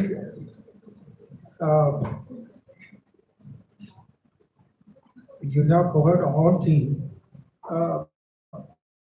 Every ICU should have their own SOPs when you are managing ventilator pneumonia or a hospital acquired pneumonia, because it will reduce the morbidity as well as mortality. Already you are knowing hospital acquired pneumonia or ventilator associated pneumonia, near about 40 to 70% mortality is there. So while treating such cases, we should have our own SOPs to reduce the morbidity as well as mortality. Thank you. I totally agree with that, because wherever there are protocol-driven antibiotics, protocol-driven weaning, protocol-driven incubation exclusion criteria, the studies have shown that the mortality and the rate of VAPs are less. Right, so it is very important to have your own protocol or follow a standard practice when, as far as prevention and treatment is concerned, of any infection for that matter. Thank you, sir, for an elaborative lecture on VAP. Thank you. First, it will definitely help to suspect the VAP, particularly in early ICU period, with normal or low count, as well as when there is no fever. And definitely the prevention strategies and use of antibiotics or drug resistant infection, that will definitely add to the knowledge of the audience. Thank you so much. There are many preventive measures actually that has been recommended, but they have no evidence of recommendation. The ventilator bundle that I mentioned, the first 5 and first 6 weeks score. One more is hand hygiene, definitely yes. So that is the one which is actually, that is what I have mentioned. But there are like 10-15 strategies which you can do for preventing ventilator-associated pneumonia. For the intensives, VAP is a first enemy. Similarly, for surgeon, infection is a first enemy. So to get a good output in ICU, you should prevent the VAP. Absolutely. And then only you can get a good output in the ICU. Absolutely. In fact, I always tell my residents that ICU is about managing prevention. So 85% of your ICU is prevention, only 15% is treatment. 15% is therapeutics. The rest all is prevention. Just there is a question about use of treatment of VAP in immunocompromised patient, early detection and management. So again, if you have an immunocompromised patient, your empirical choice of antibiotics changes. So here you have to give antibiotics. Again, all those risk factors we need to look at, whether prior antibiotics has been received and so on. Age, but your antibiotic choice would be again as per your flora, but you have to cover almost all organisms. Apart from the routine enterobacter, you also need to think about Stenotropoma. You also need to think about Elizabeth Lily, and you also need to think about PCP. So maybe it would be good to add Septra or clindamycin empirically to the treatment therapy. Carbapenem continuing or ceftazidime avibactam with cholesterol. And then once you get the cultures, you can zero down the antibiotic choice. Then again in these patients, if possible, doing an invasive method is very important, right? So routinely in an immunocompromised, I recommend doing a bronchoscopy if it is available or protector specific mark, because then you can be specific about what antibiotics you are going to give. So like VT secretion culture may not be sufficient in this patient. And here you would even cover the gram positive, but then zero down. Thank you. Thank you.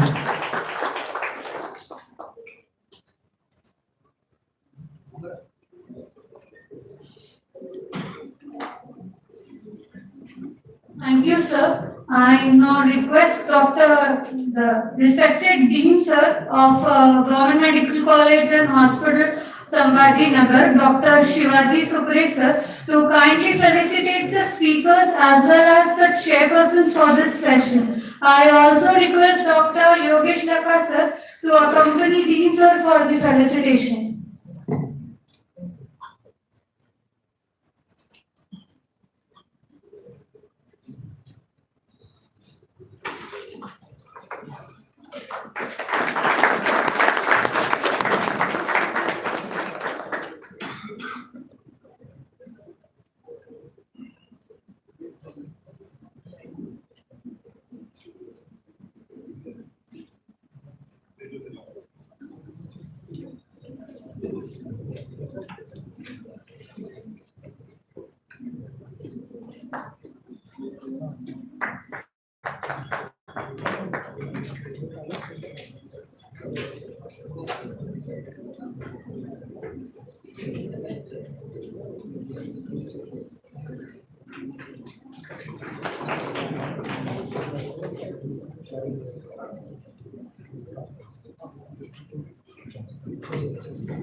We'll take a short pause from the scientific session to start the inaugural ceremony.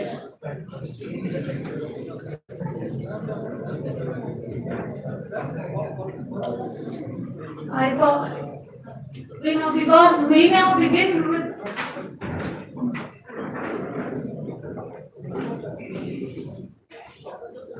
the inaugural ceremony. I request the following dignitaries to kindly take their seats on the dais. Respected Dean, sir, Dr. Shivaji Sukre, sir, Dr. Anupam Takalkar, sir, President IMA Chhatrapati Sambhaji Nagar, Dr. Kashinath Garkar, sir, Deputy Dean, Dr. Prabha Khaire, sir, Dr. Gayatri Dalwarkar, ma'am, Deputy Dean Hospital, Dr. Vinod Mundra, Deputy Dean Undergraduate, Dr. Suresh Harbade, OSD to Dean Office, Dr. Suchita Joshi, Medical Superintendent, Dr. Meenakshi Bhattacharya, ma'am, Professor and Head, Department of Medicine, GMCH Aurangabad, Dr. Yogesh Lakka, sir, Professor and ICU Head, IMSR, and Chairperson of ISCCM Chhatrapati Sambhaji Nagar, Dr. Rahul Chaudhary, sir, Secretary ISCCM Chhatrapati Sambhaji Nagar, Dr. Akshay Chalani, sir, National Treasurer ISCCM.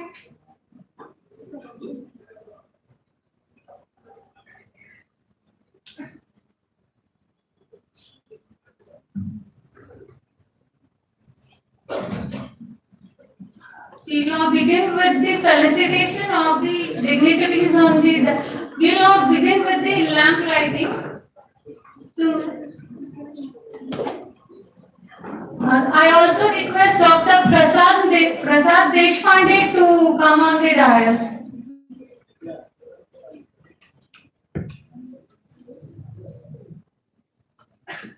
To mark the auspicious beginning of this academic gathering, I now invite our dignitaries on the dais for the traditional lamp lighting ceremony. May this light symbolize knowledge, learning, and the spirit of healing.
We will now proceed with the felicitation of the dignitaries. Now I request Dr. Yogesh Lakas sir, Chairman ISCCM Chhatrapati Sambhaji Nagar, to kindly felicitate Dr. Shivaji Supre, respected Dean of GMCH Sambhaji Nagar.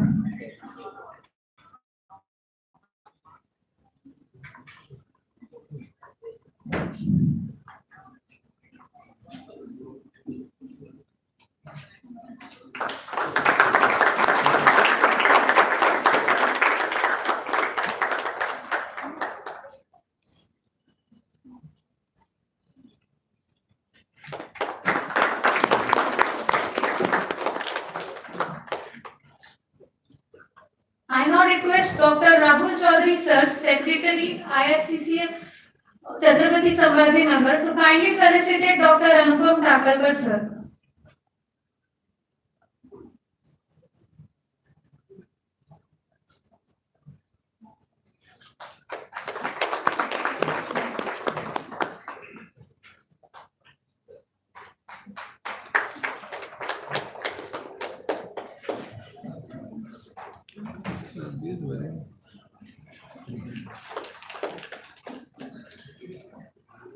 I now request Dr. Prashant Walse sir to kindly felicitate Dr. Kashinath Garkal sir, Deputy DD Administration. Now I request Dr. Geeta Parwani ma'am to kindly felicitate Dr. Prabha Khere ma'am, Deputy Dean Postgraduate. Now I request Dr. Gayatri Talwardkar ma'am. Now I request Dr. Shri Gopal Bhattad sir to kindly felicitate Dr. Gayatri Talwardkar ma'am, Deputy Dean Hospital.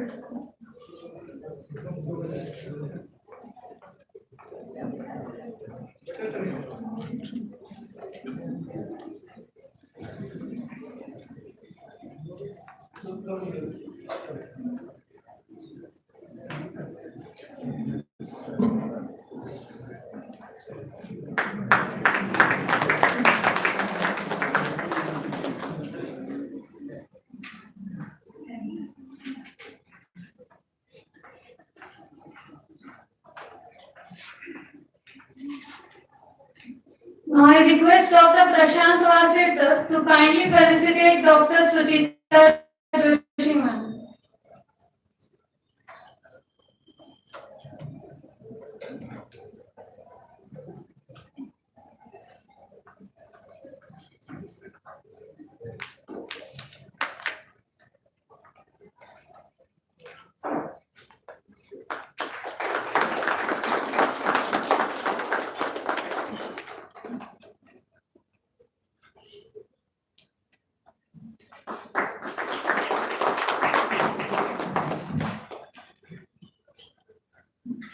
Now I request Dr. Geeta Farwani ma'am to kindly felicitate Dr. Suresh Harbade sir.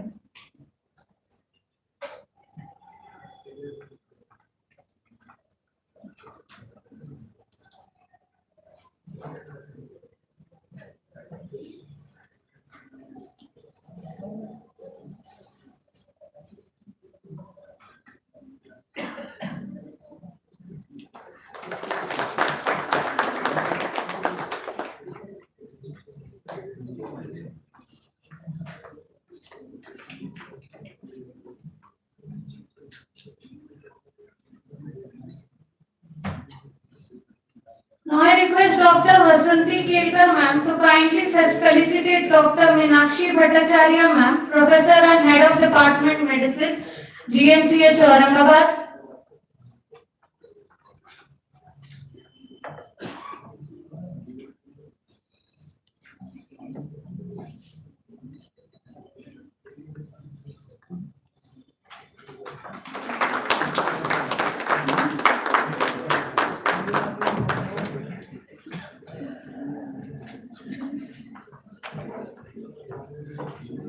Now I request Dr. Yogesh Lakka sir to kindly felicitate Dr. Prasad Deshpande sir.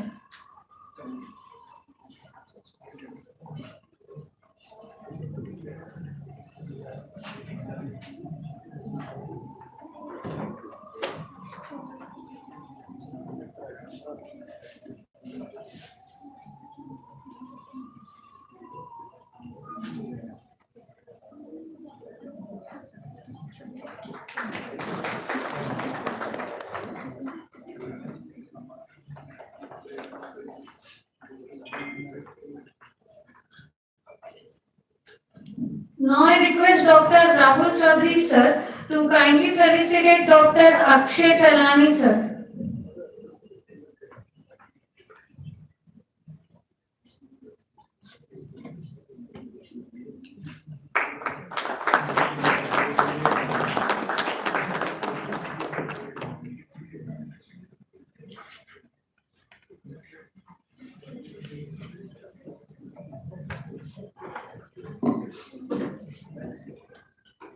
Now I request our chairman, Dr. Yogesh Lakka sir, to kindly give the insight on this workshop and its importance.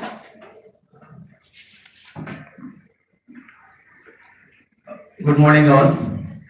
Respected Dean sir, Supervisor, then IMA President Dr. Kakalkar sir, then all Deputy Deans of GMCH, Kadwalkar Madam, Harbade sir, Suchita Madam, Meenakshi Madam, Prasad Deshpande sir, and National Treasurer Dr. Akshay Chalani and my Secretary Dr. Rahul Chaudhary. Critical care is the backbone for any specialty, and I can tell you that GMCH is the biggest medical college and hospital in this region. We are alumni of this college, and the way Dean sir has modified the structure, you all can see that. The wonderful gathering today, everyone is visiting, and all the consultants, my friends, they have come all the way from Mumbai and Pune, Dr. Bharat, Dr. Akshay, Dr. Khalid, and Dr. Ravi. They have spoke nicely, and very important, it's just not for the intensivist or the medicine or anesthesia students, it's for the surgical branches also. When the collaboration between or among all of us happens, then definitely the outcome for any patient would be different. And mechanical ventilation and sepsis, these are the two things which are very important in the medical practice.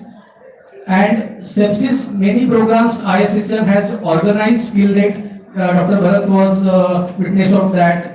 They had visited previously to our city. Dr. Akshay visited previously to our city, and now it was the turn of the mechanical ventilation. And the management is very important. Skill is to be learned, and that is to be refined at every step. And the way it started from 2000 to 2025, we have seen the various physics is applied in this context, and that has been discussed by Dr. Bharat and everyone, and that matters all. And the technology has evaluated and the machines, advanced machine is coming, AI is coming. We should be able to understand. We should be able to learn. That's why that is the importance of this workshop. And hands-on workstation will be starting from 2 p.m. to 5 p.m. And along with that, why research is important? You all have seen the whatever evidence is given by our faculties. That is everything is because of the research that has happened, right from the Gattinoni recently. Now he is no more, but he was the great scientist who has researched a lot in the field of the ARDS. And even the COVID started, he was the first to apply the phenotypes and all the things, because it is all heterogeneous disease, and we should master the art of the mechanical ventilation. And all top-end machines we have kept for the workshop in the workstations. All the students, like you get like you have interactions with your all expert faculties. Whatever questions are there in your mind, either it is a basic workstation or it is a like advanced mode or ARDS management or the asynchrony graphics, you get that. This is the opportunity. What we can do in one day, that is very important, and that you are witnessing today. And I really thank you for like our main team, like Supresh sir, Tadwalkar madam, and Bhattacharya madam, who is the chief organizing, and this we could plan in this grand way, and that will benefit all of the students in this region, the GMCH, MGM, and my own Badnapur Medical College. That is what the importance of this workshop, and that's why the name given was the Masterclass in the mechanical ventilations, and the half part is done and half part will be going ahead with. And thank you once again all our dignitaries, like with whom like I could like and my team could make it out, and everyone is enjoying the sessions, clinical sessions, and that is always important. Always have the learning attitude. Thank you once again. Now I call Dr. Takagar, our guest of honor, to have a few words. He is the visionary IMS president we have got in this region, and as an IMS secretary, I am working along with him since last 4 or 5 months. A lot of social work also we have done. Everything matters. Your academic matters. Your social work matters. I call to Dr. Takagar, sir.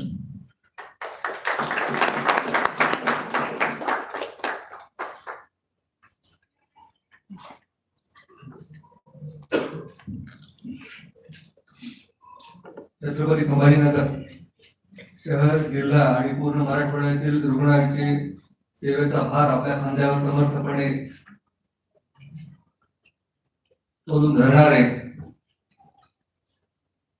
कचरामुक्त घाटीसोबत चिठ्ठीमुक्त घाटी देखील करणारे सुप्रे पॅटर्नचे जनक, आपल्या सर्वांचे आदर्श dean doctor Shivaji Supre यांना सर्वप्रथम धन्यवाद करतो. म्हणजे एक शासकीय वैद्यकीय महाविद्यालयाचा डीन काय करू शकतो हे आज आपण घाटीमध्ये बघतो. त्याबद्दल त्यांचे शहरवासियांतर्फे मी पहिले आभार मानतो.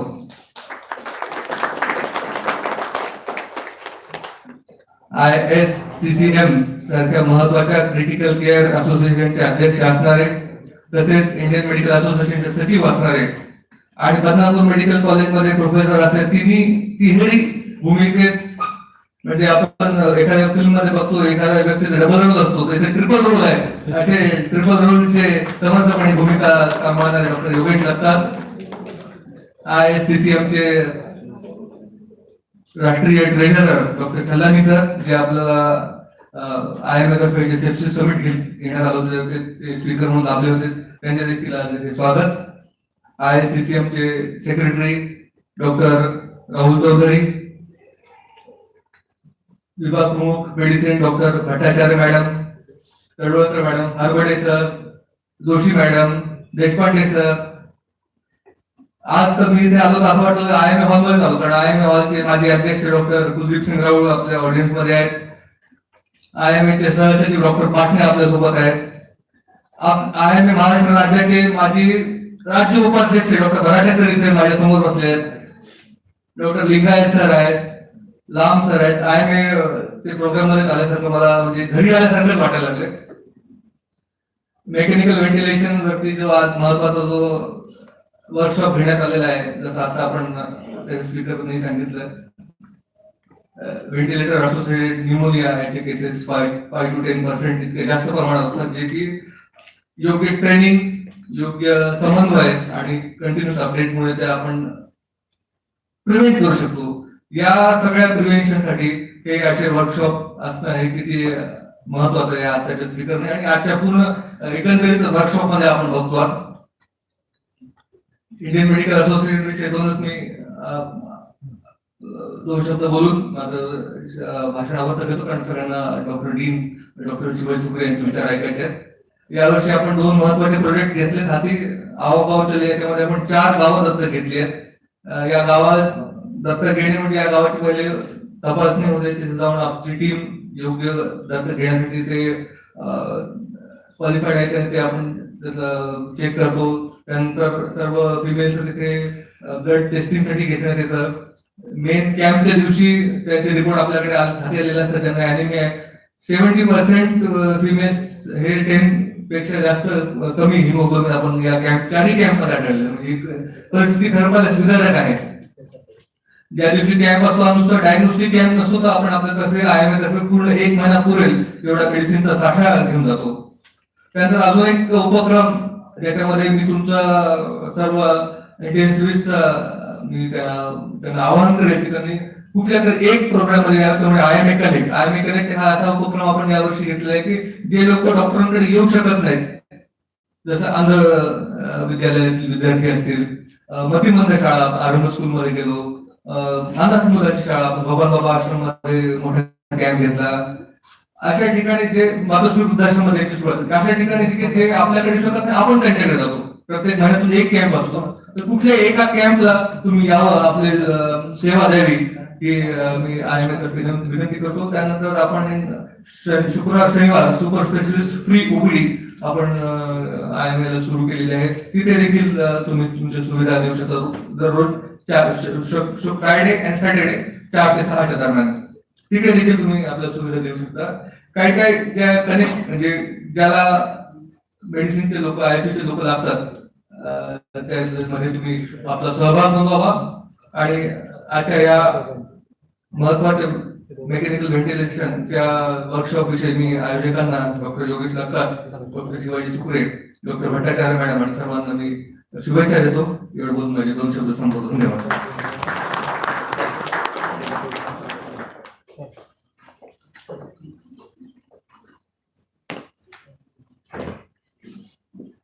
I now request Dr. Meenakshi Bhattacharya ma'am, HOD and Professor of GMCH Sambhaji Nagar, her to give us her valuable insights and reflection and guidance on this workshop. Yeah, good afternoon everyone.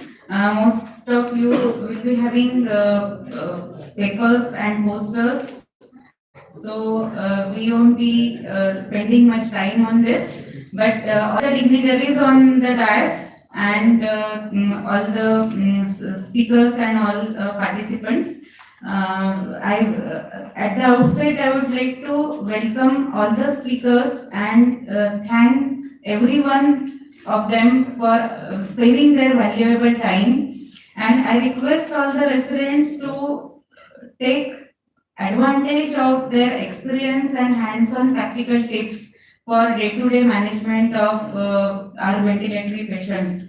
And I take this opportunity to thank our respected Dean Sir for making available all the each and every antibiotic. You just take name of that antibiotic, cholesterol, meropenem, tigecycline, and any antibiotic which is required for ventilator associated pneumonia, and that is provided at free of cost to every patient who is on ventilator. And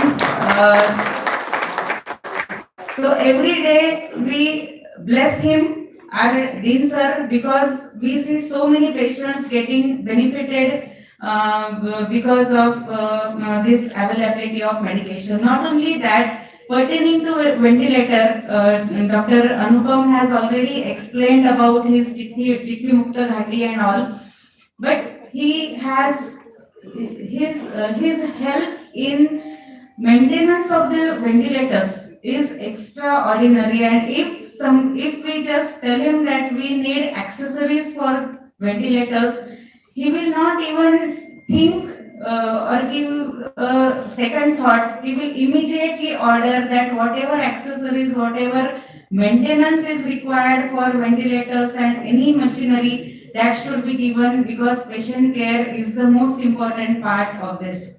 So thank you so much, sir, for that. And another thing, for making this all 4 halls available for this particular workshop, because without that it was not possible to conduct this workshop smoothly. And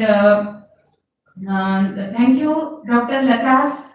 Special thanks to him, because he has planned this activity, and everything since planning to conduct of this, Dr. Rahul and Dr. Lakas has really planned it meticulously, and has all the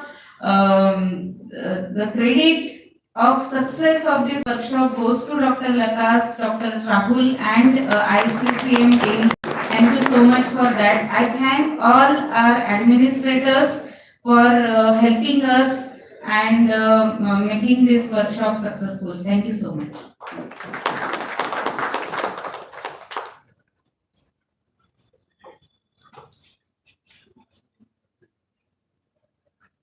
I now request respected Dean sir to kindly enlighten us with his few words.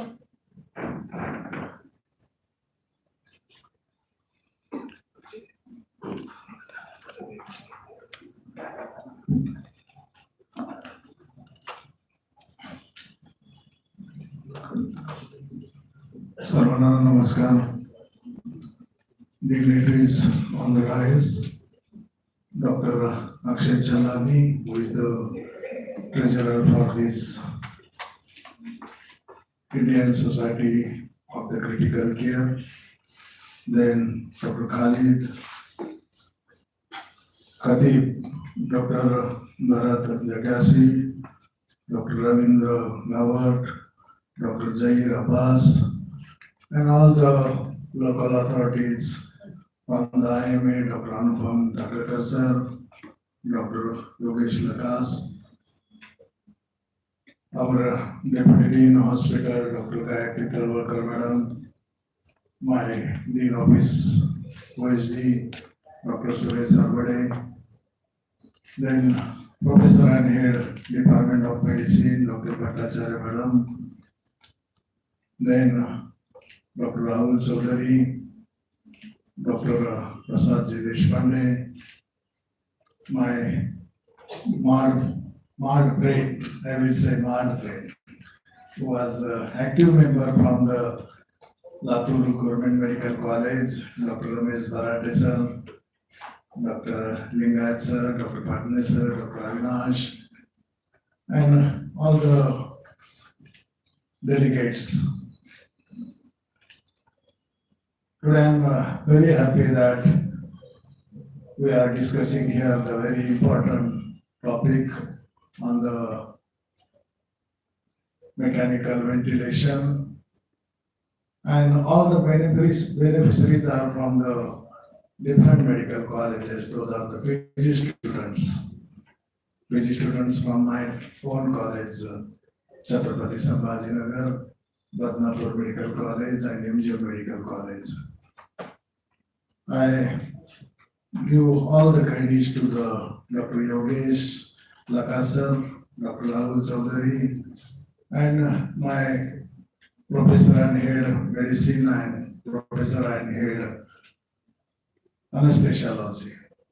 First of all, I declare that this workshop is inaugurated and open for the discussion. All the experienced faculties are giving their valuable thoughts on this mechanical ventilations in the morning session, and it was told me that in the afternoon session, there is a hands-on workshop for those important topics. As explained by our Professor of Medicine, Dr. Bhattacharya Madam, as far as this medical college is concerned, this is a tertiary medical college, institution, tertiary healthcare institution. And we all know from the COVID what is the importance of the ventilator, what is the importance of the doctors. Society also came to know regarding this important of this, all this. And that's why, as far as this medical college is concerned, I have always insist on the patient care, academic activities of the PG students, UG students. I always say in my speech that this is the basic medical college. We want to send the doctors who are competent, who are with the updated knowledge, and who are going in the society with the full knowledge, and they will serve to the society. And later on comes the hospital. We need the patient for teaching to our students. We need the teaching hospital. We don't need the service hospital. But nowadays, days are different. We are working, we are doing as per the need of the society, we are need of some other pressures. But as far as I'm concerned, I'm always providing all the infrastructure, equipments, and the clinical materials for our concerned faculties, concerned department, so that there should be a good atmosphere as far as in this academic activities are concerned. And that's why we are more focusing on the CMEs, workshop, national conferences. In next month, we are going to take a national conference by the Department of Radiology. And like that, as far as this institute is concerned, we are more focused hereafter also in such topics. And that's why I'm very, once again, thank you, Dr. Lakasar, for approaching me for this important topic and conducting it successfully. I will not take much more time because in this after session, you are going to discuss on this, on such an important topic. So I give my sincere thanks to you and from our students also, and I conclude my remarks here. Thank you. Thank you.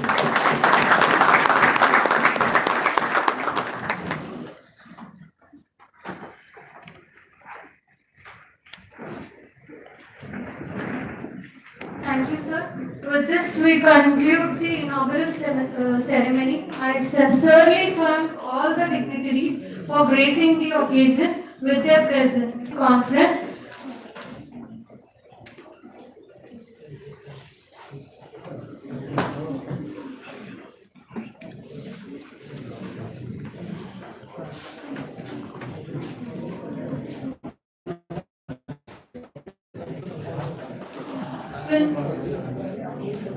We'll now have the final session of this scientific agenda, that is learning from evidence, key clinical trials in ARDS ventilation by Dr. Yogesh Lakas sir.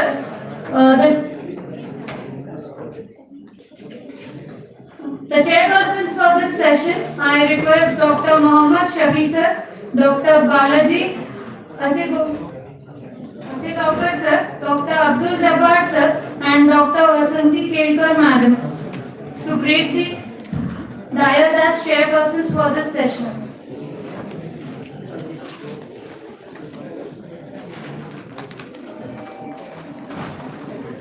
Just two important announcements.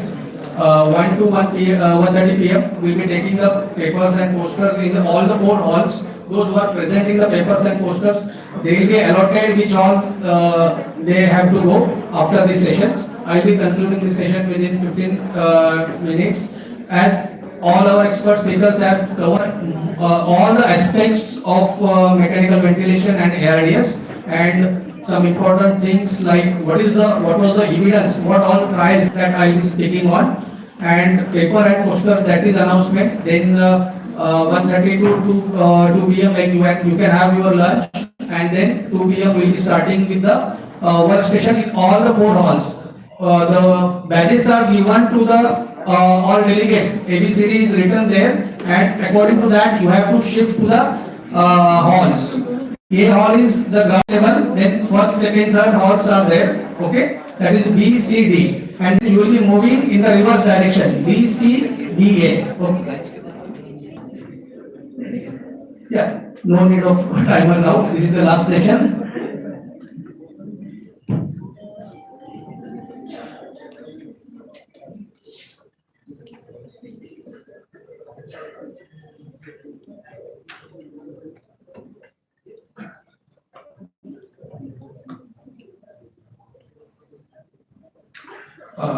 Thank you all.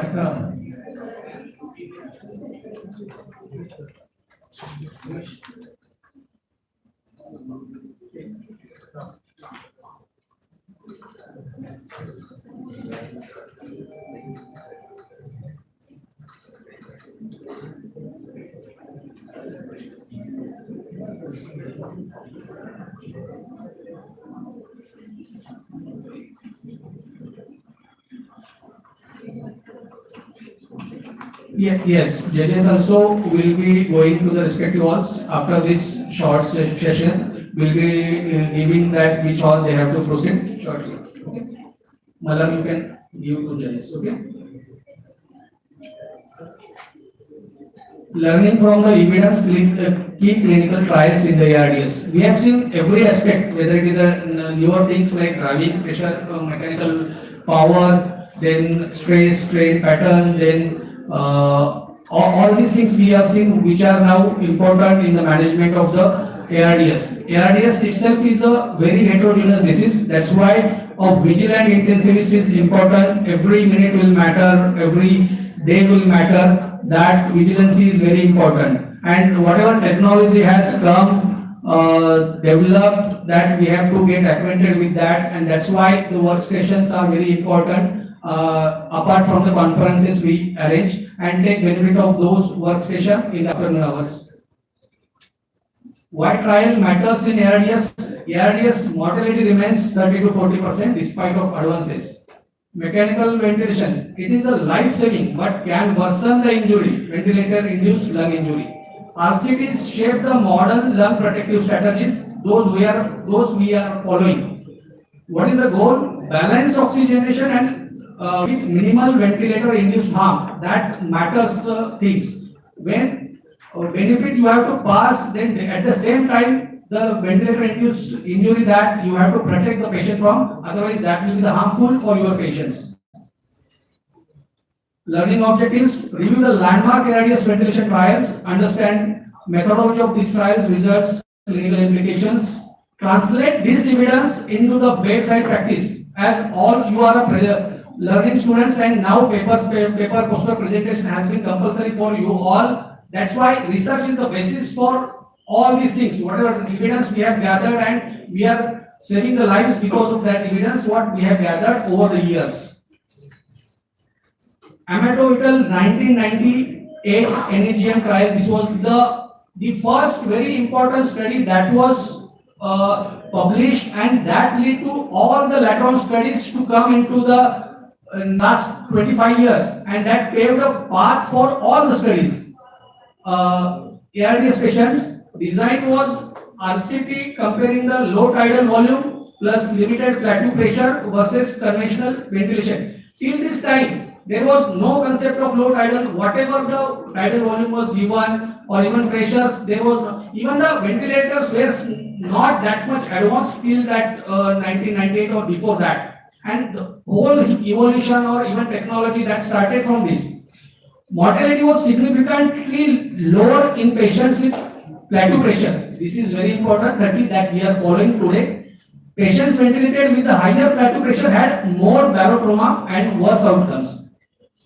That led to the interpretation that high plateau pressure contributes to volutrauma and barotrauma. Various concepts like even atelectrotrauma we are following in our practice and independent of the tidal volume. Then what were the key findings? 28-day mortality in the protective ventilation, that was 31%. Then conventional ventilation, it was 71%. It was very much significant. Then barotrauma, 5% in the protective ventilation, and it was 26% in the conventional ventilation. Ventilator free days higher in the protective group, and that was lower in the conventional ventilation group. Plateau pressure, it was maintained less than 30 centimeter, and in the conventional group it was like more than 30. Like there was no concept of bringing it down to 30 at that time, and that's why that led to all the studies later on.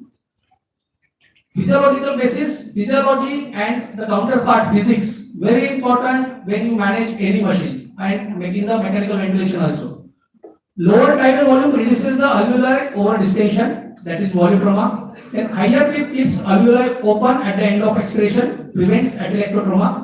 Controlled plateau pressure minimizes the stress on the lung, that we have seen in previous speakers talk, that stress and strain. What is that? Then net effect is reduced ventilator induced injury, that is very important simultaneously while ventilating patient.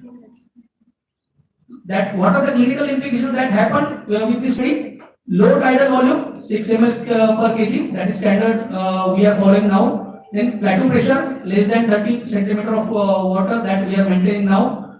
Then individualized PIP can help to maintain the alveolar recruitment. As we have seen that not a single shoe will fit to all, so that is the basis for the further trial that we will be discussing. And this trial paved the ways to the lateral studies like ARMA trial, then alveoli in 2004, LOBS trial in 2008, ART in 2017. What were the limitations for this study? Small sample size, it was not blinded, then it was a very early trial and did not explore long-term outcome extensively.